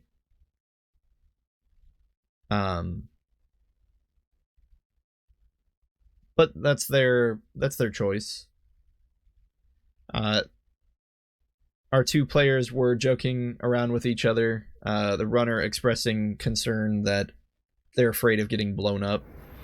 Perhaps that's why he's running HQ. He's looking for the boom or looking for the scorched earth. But every time he hits this turnpike, he's handing a credit over to GameNet. This is why I don't like this. Runs back into HQ, does see a global food initiative for trouble though, so can't really fault him for that.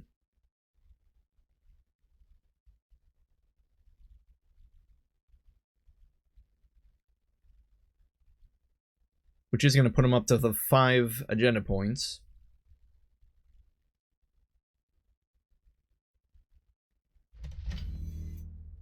Which we have to assume is game point. It's not like there's going to be another 15 minutes floating around. Another piece of ice is put in front of HQ, and the court clicks for 2 credits.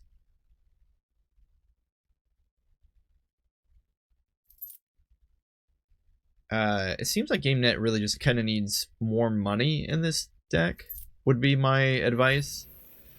It's difficult to see exactly what they're trying to do with these cards. It could just be a deck they put together themselves, just kind of saw some neat cards, wanted to try some things out. But the only money cards we've seen so far is Daily Quest. And they need a lot more money, because they've spent way too many turns clicking up for credits. Anyway, Kumalo does decide to run R&D, sees a Rhyme. Rhyme isn't really going to do very much. It's going to force the runner to lose a credit, which is going to fire GameNet. So really, Kumalo should have broken that with Amakua to prevent GameNet from firing its ability. Even the corp is saying that.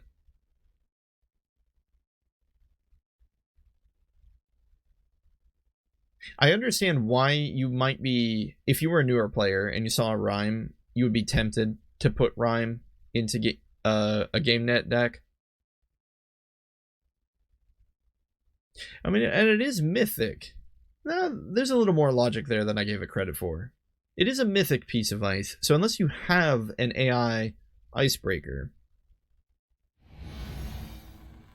you're probably not breaking Rhyme. It's just that Rhyme is kind of it's not a completely useless piece of ice, but it's a little tough. It's a little tough to make work. Anyway, it is increasing the strength of Turnpike by 1, but that's irrelevant in the face of leeches and Amakua's. Did we trash a leech? Why did we trash a leech here? I think we trashed a leech to install the fermenter. I missed all of that. I should have commented, but anyway, Freedom gets into R&D, sees an Afshar, trashes it with Imp. Back over to GameNet, we install a daily quest into the server. Res, finally we're going to get some money coming in.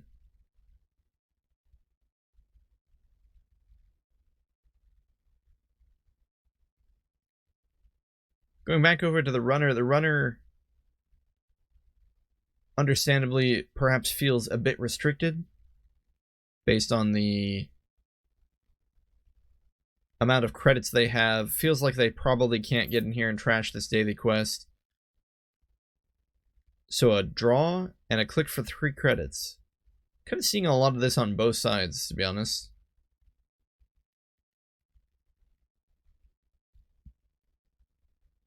A lot of clicking for credits, a lot of low credit values. To me, though, it kind of made sense. I felt like Kamalo was waiting for GameNet to purge. So they didn't want to spend a lot of time generating credits on their own, because I think they just kept expecting GameNet eventually to purge, but it's never came.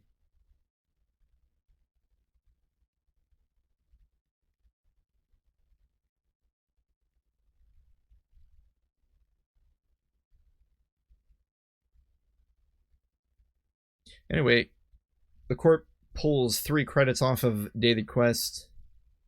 Looks like there's going to be a slight delay as the corp needs to pause. Let's just kind of analyze what we've got here.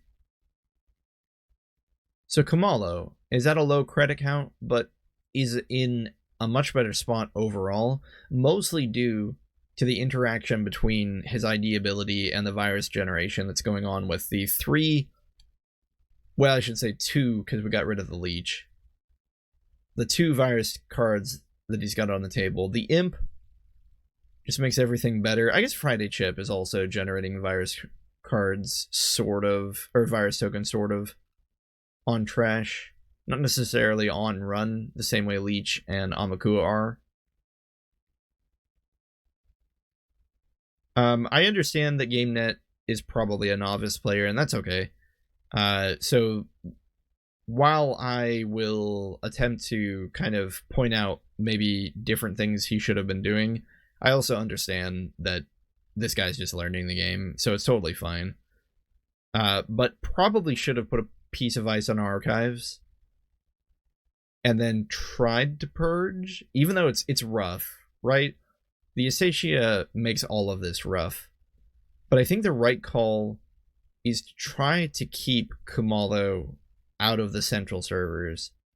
And the only way you're going to be able to do that is if you lock these central servers down by eliminating Amakua as a threat. Problem is, Rhyme is pretty porous. The turnpikes are good. The turnpikes are really good in GameNet. They're super cheap to res, and every time the runner hits one, they're losing a credit and you're gaining a credit. That's a pretty good exchange. The data ward. I wasn't expecting the data ward in GameNet. I think this is the first GameNet deck I've seen use one.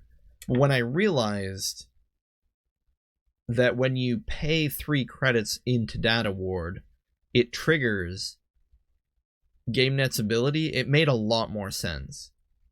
It might still not be the best card in GameNet, but I can at least see the logic behind the synergy between these 2 cards. It's just a really expensive res, though. 6 credits. I think the problem is you would much rather have a toll booth. I mean, they didn't ban toll booth, did they? I don't think so. Yeah, it's in the system update 2021. Because the problem is toll booth has the same effect. It is a bit more expensive. 2 credits more expensive. Oh, there's the purge. Anyway, it's 2 credits more expensive, but it has the same effect. But it has a hard end the run. See, the difference is you couldn't just pay 3 credits to walk through a toll booth. You're going to hit a toll booth, have to pay 3 credits, and have to break it.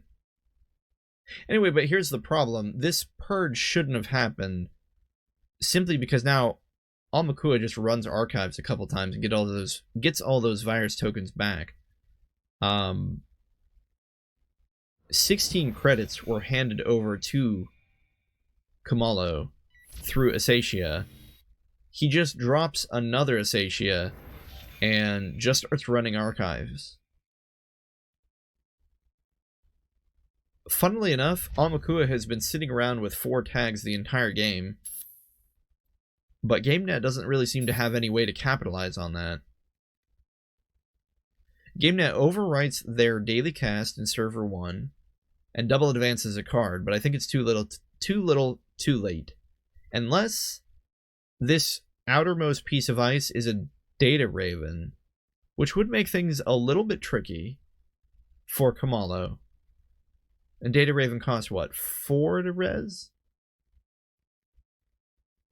The toll booth art is so ugly. Yeah. I mean, I understand it's kind of like a fans are making the art to some extent, but I agree with you, Dunch. I think I like the old art better. But what are you gonna do? Anyway, um, yeah. So the double advance on the card in server 1, Kumalo is gonna go into R&D, which I don't know. Don't you just contest this? Because I think what you do is you run here, and if it's a data raven, you just bounce off of it, right? Because you get to choose to take the tag or end the run. So the only thing you lose then is a click. Anyway, apparently we ran into R&D. We saw a hard-hitting news. That's trashed with Imp. We're going to run back into R&D.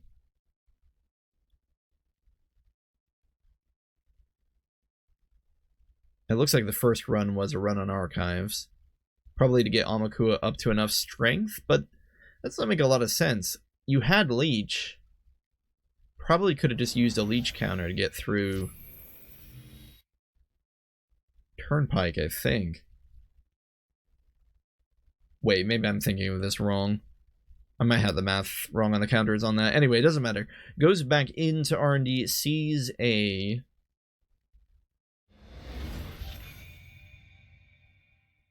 Upayoga. I think that might have been trashed with...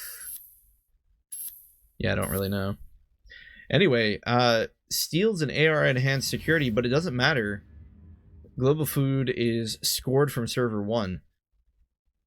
And the Corp actually wins.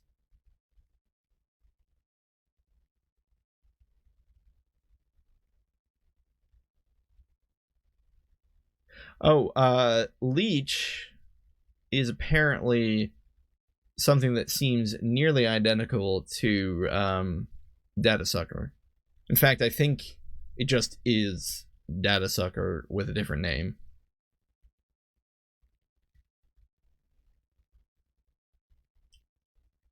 But yeah, oh, you know, I'm throwing something completely out the window.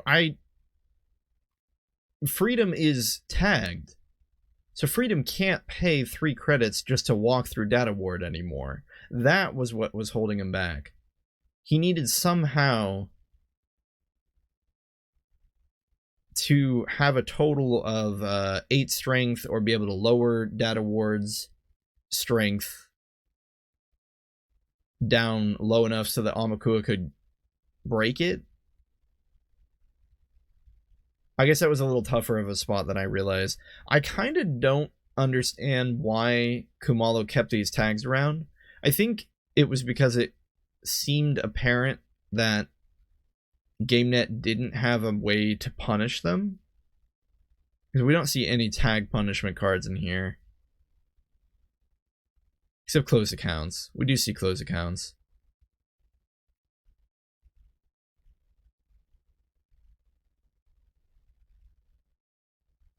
But he got a ton of credits from Asacia, right?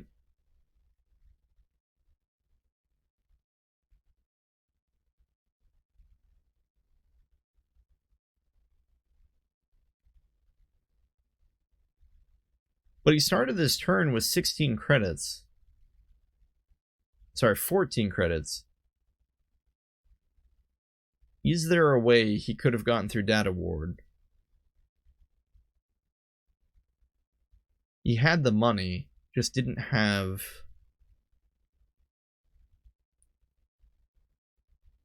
I guess the virus tokens. I wish I could rewind time to see how many virus tokens were exactly on Amakua. I think it was something like 2, right?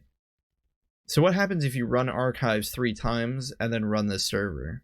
You can still do it though, right? I would almost assume yes, because at that point, Amakua would be around 4 virus tokens. You'd have at least 3 on Leech. Yeah, you could have drained Data Ward and broken it with Amakua. Yeah, I think that was Kamalo's game to lose. Whoa. A lot of games. It's funny how Sunday night is slower than Monday night. We're getting into this one a little late. Looks like turn 10. It is pretty late. Is there a... Maybe we can jump out and see if there's another game that's not quite as far along.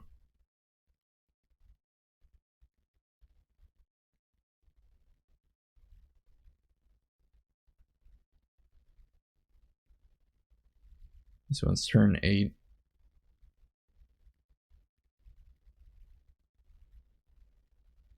So many games. I feel like there must be one that's a little earlier. Probably not, though. I think the higher up you go on the list, yeah, this one's finished. Let's see if we can grab one of these games right when someone joins.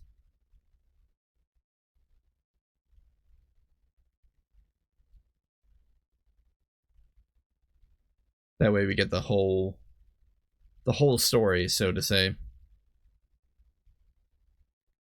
But yeah, so far we've gotten to see some pretty neat newer cards from the...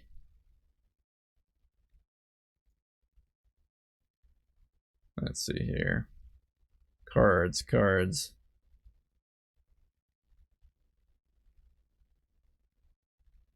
Apparently I don't remember how to just search cards on Netrunner. Sets, here we go.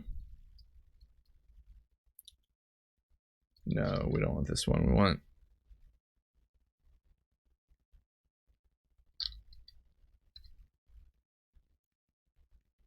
System Gateway, I think, is the one we want. Oops.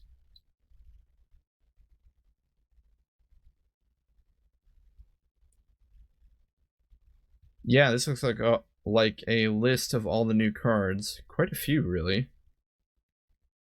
Definitely looking forward to buying these whenever Chez puts them out to sale. How many cards is this? 77. Quite a few.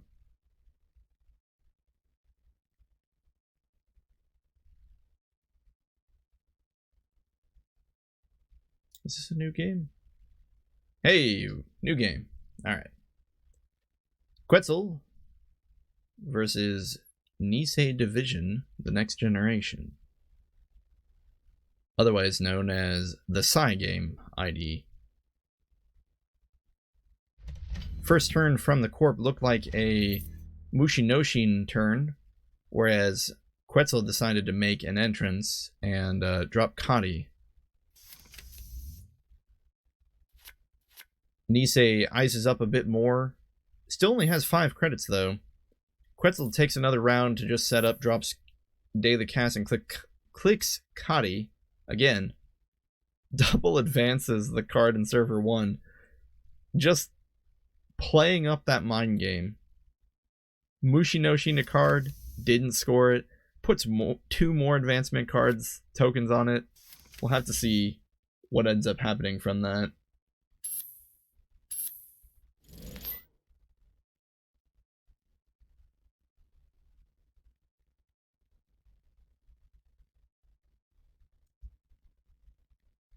Ugh. We've got a bot.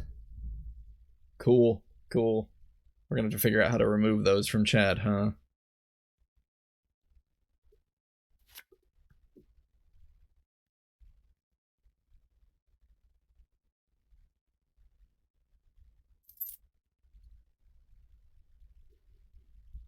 I think I could do that on my phone.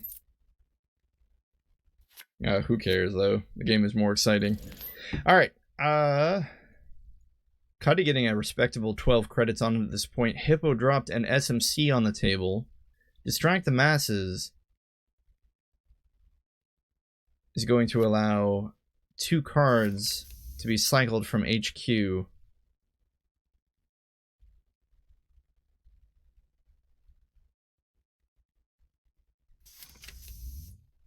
Into R&D. The Kadi money was taken.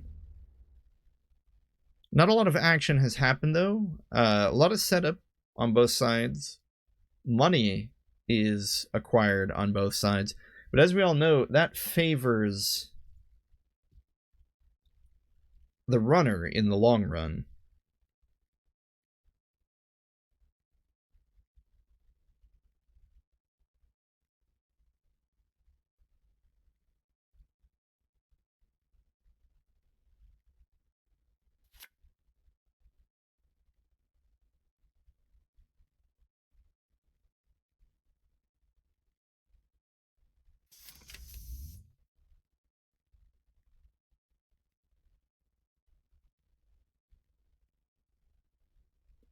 A new card is dropped into server 2. Angolo, installed by Quetzal.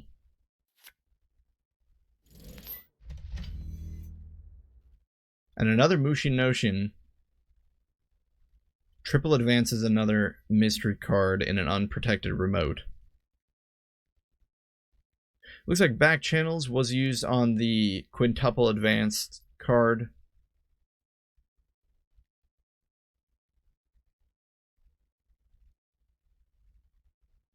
Which is partially why the next generation Nisei has so many credits. We're on turn 7 and there still has not been a ton of action. Fencer Fueno is placed on the table. A humble companion. Still, the credits from Fueno can be used to trash things upon completion of a successful run. Card in server 3 that was motioned is double advanced. Archive Memories, prior to that double advance, pulls back the Mushin Noshin from archives. And we're going to trash a card because we're over our hand size on the side of the corp.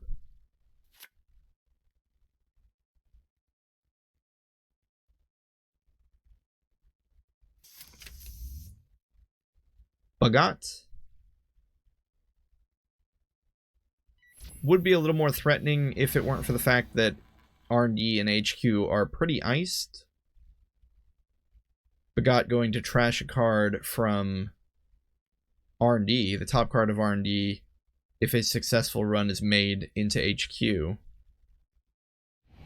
Hippo going to eliminate Mind Game after it is broken using Ngolo. Harvester. Harvester is a fun card. I like it. It's very cheap to res, has a neat effect, is expensive to break.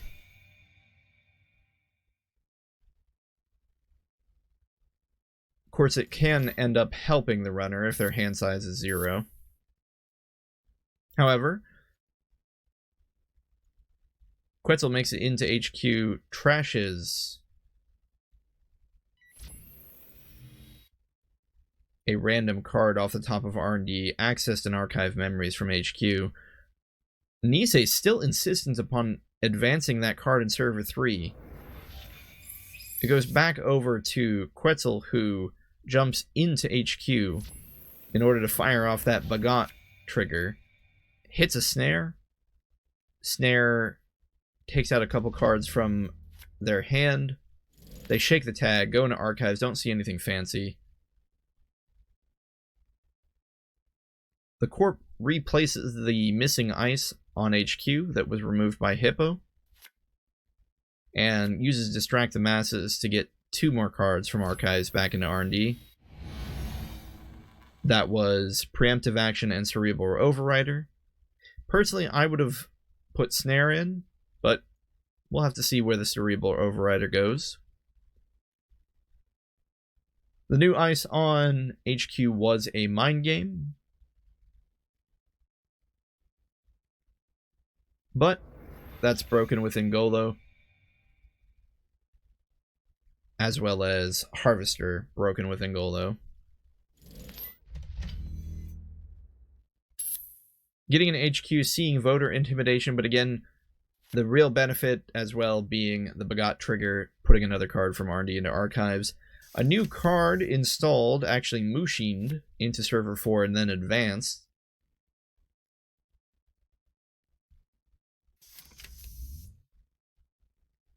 the runner taking a bit of time to still just set up. Installs daily cast. Draws a couple cards. Another piece of ice put in front of HQ. It's kind of clear now that Quetzal wants to get into HQ, so the Corp, understandably, is just trying to make that as difficult as possible. And then spends their last click advancing that card in server 4. What do we have here? Could these be Cerebral Overriders? Are they Ronins? Are they... I mean, what are these cards? Really makes you wonder. Corp still insistently advancing these cards. Quetzal makes another run on HQ, understandably sees another Harvester.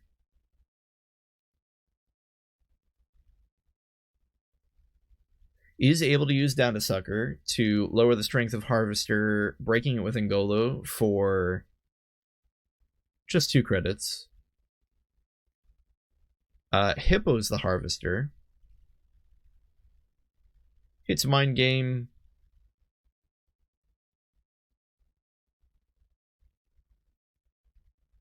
Breaks Mind Game for 3 credits.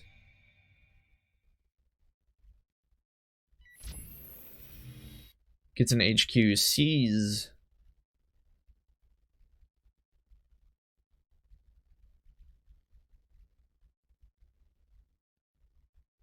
I don't actually see what they access. Oh, a Mushinoshin from HQ. Runs into archives to see what they found. Sees a future perfect. Decides... Wait, when the runner accesses a future perfect, you and the runner secretly swim. But it says here he decided not to steal the future perfect. I didn't think it was an option. I thought you had to play the game. When the runner accesses a future perfect, you and the runner secretly spend. Prevent and ignore this ability. Yeah, I didn't realize you could choose not to play the side game. Anyway. Yet another card is Mushined into server 5. Citadel Sanctuary. That's a bit of a weird install. Do you really expect to see tags from... Well, I suppose maybe a tag from Snare. Quetzal runs server 2, hits a Snare. Loses some cards from hand, but 2 I've Had Worses were hit. So actually, Quetzal comes out of that with more cards in hand than when they started. Spends a click to shake the tag. We're going to have to discard 3 cards, though.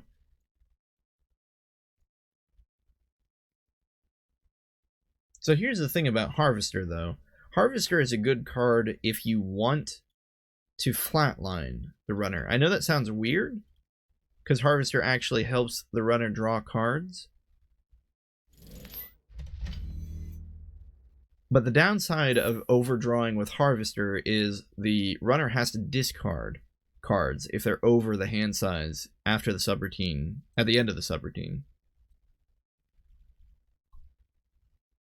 Which makes me think that the next generation here is trying to flatline the runner. They've got kind of a funny way of doing it.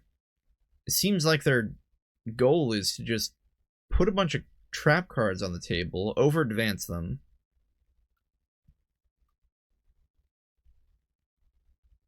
attempt to perhaps thin out the runner's deck using Harvester. Well, okay, it's a bit of a stretch, but if you get to a situation where you've hit the runner with a Cerebral Overrider and then use Harvester, it's pretty effective. But you have to have 2 very specific things happen in order for that to work. A, the runner has to have hit your over-advanced Cerebral Overrider, and B, they have to hit a Harvester and choose not to break it. So while technically that's a synergy, it's not a very good synergy.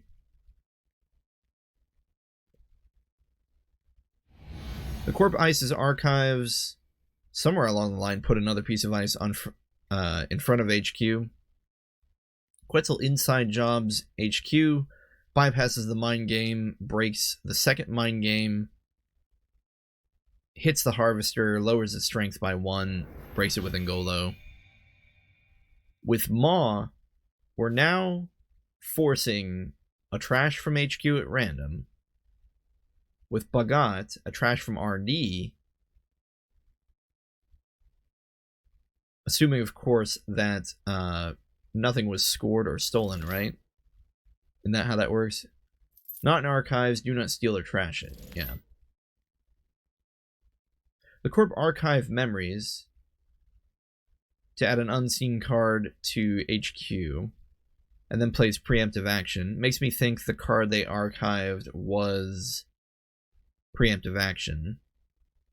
That's all 3 archives in the bin. They shuffled The Future is Perfect, Mushinoshin, and Snare into R&D. Quetzal's had enough with HQ, decides to run R&D, sees an I key. We're seeing a trend here.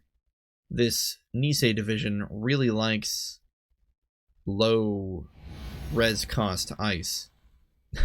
Except Malinzi, apparently. Malinzi's interesting. Really, Anansi is almost better in every way. But it's not like Malinzi is unusable.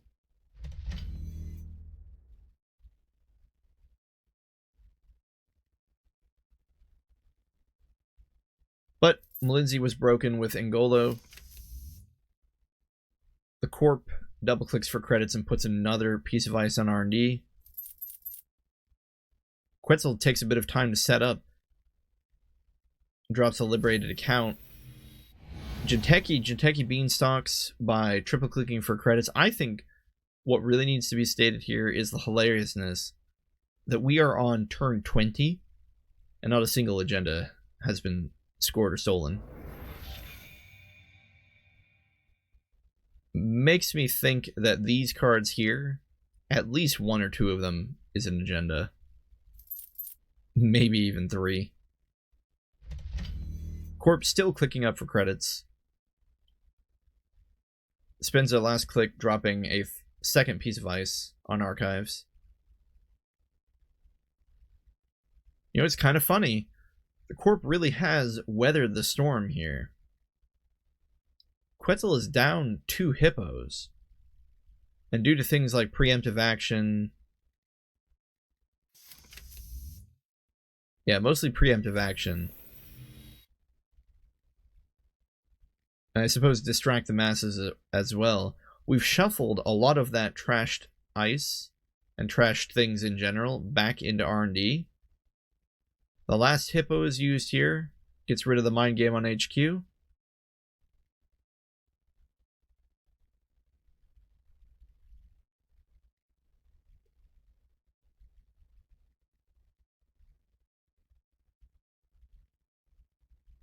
Getting into HQ as per the normal means of using Ngolo. Acts as a trick of light. Obviously that's not going to be a steal or score. Maw forces the trash, Bagat forces the trash. Wait, did Bagat not? Yeah, Bagat trashes, Maw trashes, but we only have 1 face down.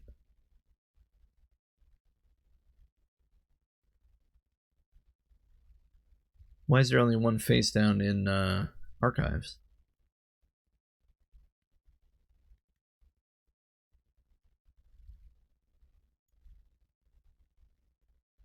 Maybe I missed something. Oh well. Medical fundraiser, getting a bit of money back into the pockets of Nisei. We're gonna have to see what they want to spend that money on. Quetzal just frustratedly looking for just at least 1 agenda. Cyberfeeder helping to pay the cost of breaking in. Not that it's terribly expensive anyway. Just due to the nature of Ngolo's interactions with these pieces of ice.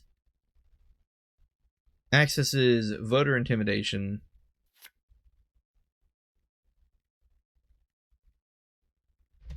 Oh, I think what happens here... Oh, right. So there's this weird interaction with Maw, where if the random card that Maw trashes is the card you accessed.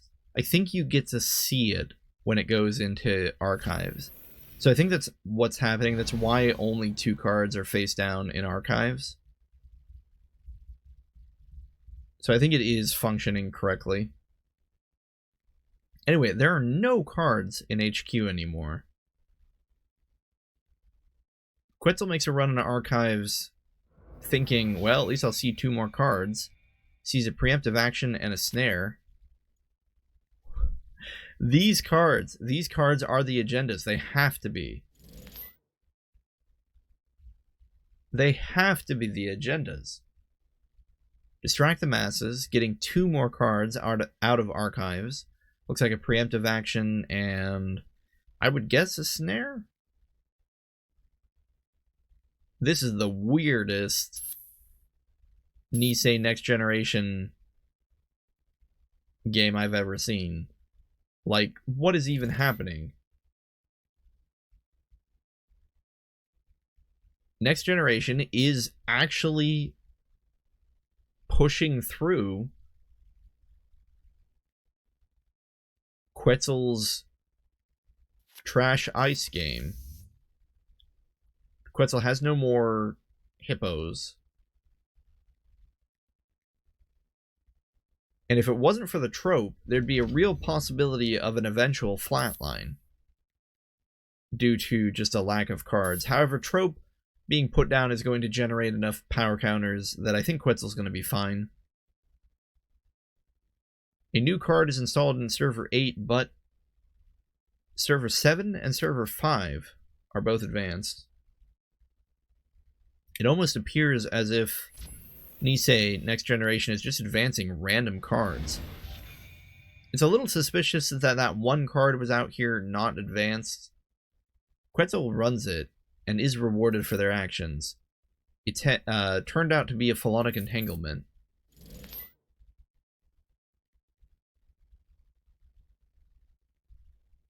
Quetzal dropping more money on Kadi. The Corp preemptive actions 3 more cards into R&D, but, you know, the Corp is running out of steam here. Looks like Snare, Cerebral Overrider. The final card is going to be Back Channels.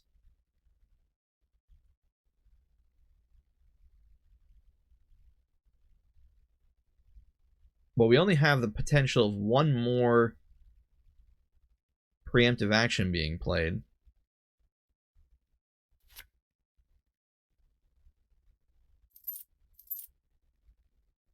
Unless the Corp kind of pulls something out funny from all of this. Some kind of funny 1-2 punch for the victory.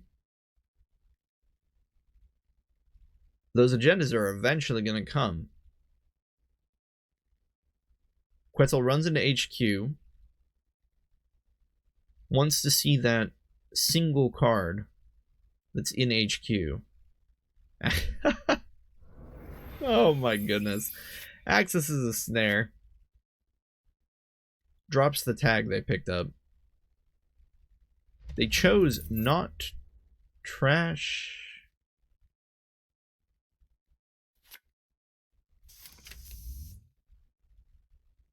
Wait, I think I just saw that wrong. That's fine.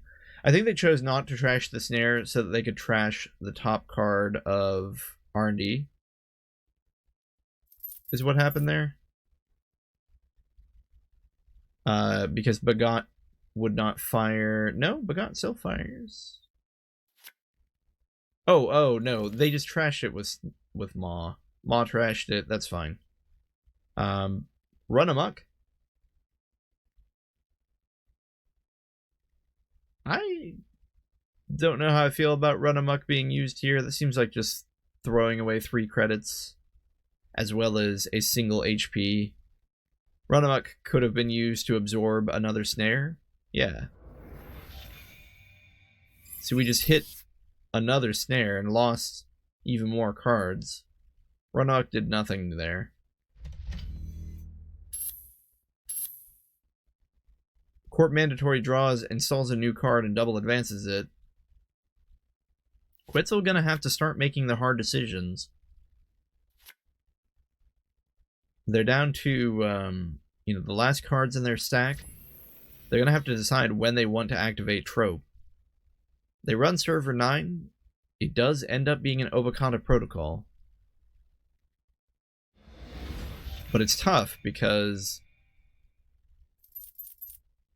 Okay, I was gonna say, it's tough because if the Corp, like if any of these were Sting, the Corp just scores one of them and wins through Flatline. Apparently none of them were Sting, because none of them were scored, but risky choice a little bit to steal the Obokata. I think I understand why Quetzal did it, though, because the Corp was definitely going to score that on the next turn if Quetzal didn't steal it. But now Quetzal has to make the decision whether or not they want to use Trope.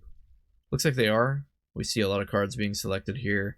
I've Had Worse, Run Amok, Day Job, En Passant.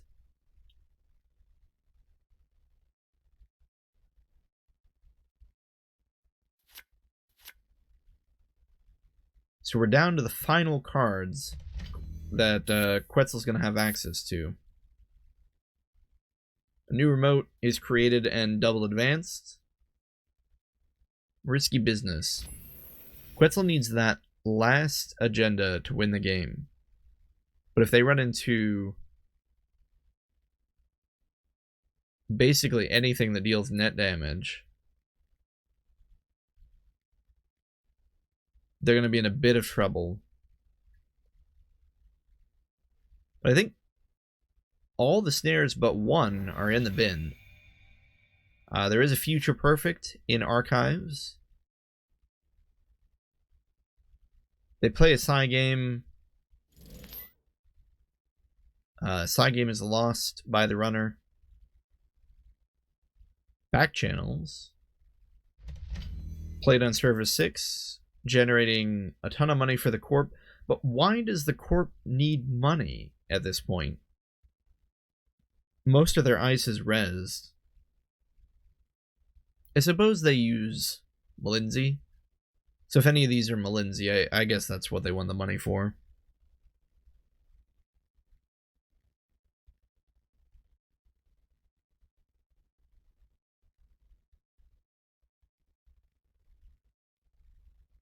Malinzi isn't a game ender for Quetzal, but it certainly makes it a little more expensive to get into the server. Having the money to res those Malinzis would help. Quetzal is so close.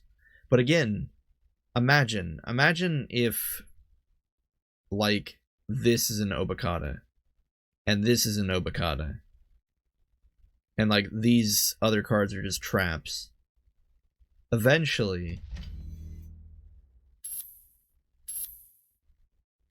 all Nisei, pardon me, Nisei needs is one more agenda on the table with advancement tokens on it in order to just straight up score out.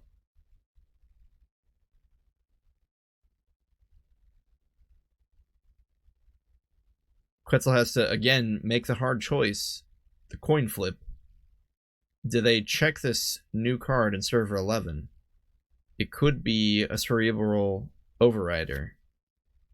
We don't see any Cerebral Overriders in the bin. Indeed it is. Cerebral Overrider. It's going to do 2 brain damage to Quetzal. Going to make future encounters a little more difficult. Run Amok is played. Again, I just don't know how I feel about this. I guess it prevents this outermost piece of ice from being rezzed, kind of. I mean, it doesn't prevent it, but it disincentivizes the Corp from doing it. But the Corp has shown so much cheap ice, like Engram Flush and Harvester. I guess it couldn't be Harvester. We already see 2 of them. It also can't be Endgame. But it could just be an Ike. Like, this Run Amok could be being played just for an Ike. En Passant. is used to trash that ice, I think that's a really suboptimal move. I think you want to keep these cards in your hand as HP. I don't think you want to be using them.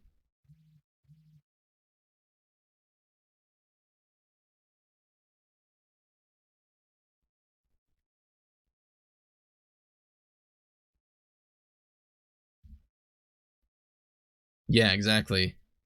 Dunch, one Gene Splicer would do it.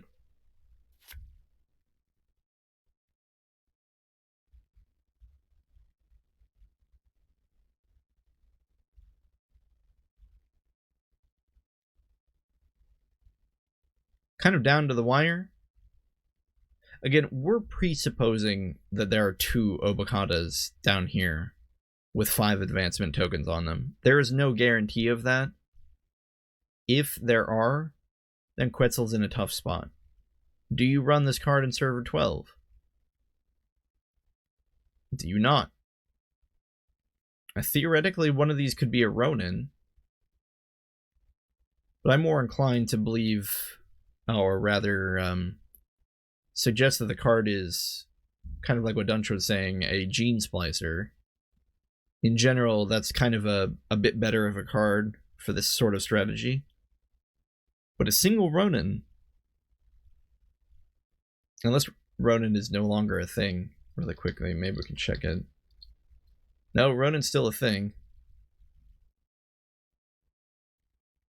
That'd be 3 net damage.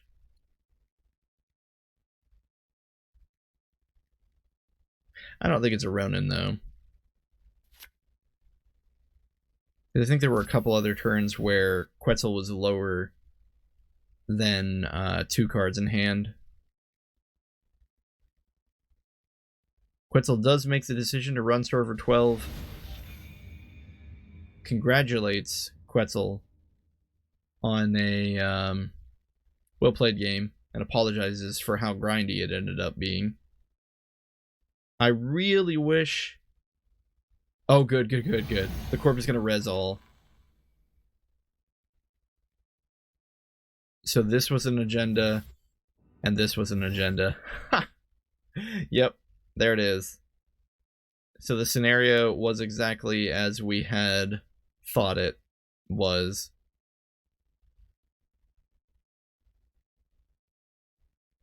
A round of applause for the corp for being such a good sport to res all these so that we can look at them. Yeah, so definitely kind of a dicey spot in general. Quetzal had to navigate the potential of accessing a quintuple advanced Cerebral Overrider or a septuple advanced Project Junebug, which would have just wiped them out completely. Ended up making the right choices. It was very, very close. The corp was very, very close to winning during a couple points. They installed the unadvanced Philotic Entanglement. If Quetzal had not checked that server, the corp would have won. Also, the double advanced Obokata protocol. If Quetzal had not checked the server, the corp would have won.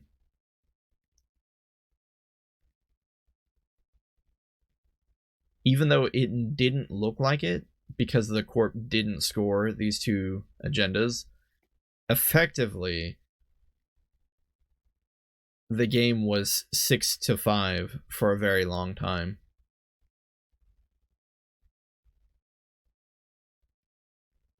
But yeah. I think that's going to be it for the night.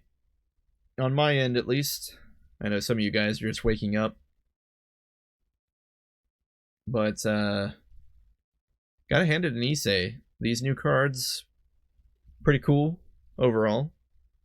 It's fun to see just kind of a little bit of new life breathed into the game. We'll have to see what meta comes from all this.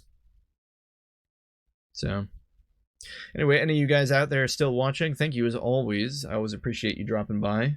Hope you have a fantastic whatever time of day it is, day, afternoon, night.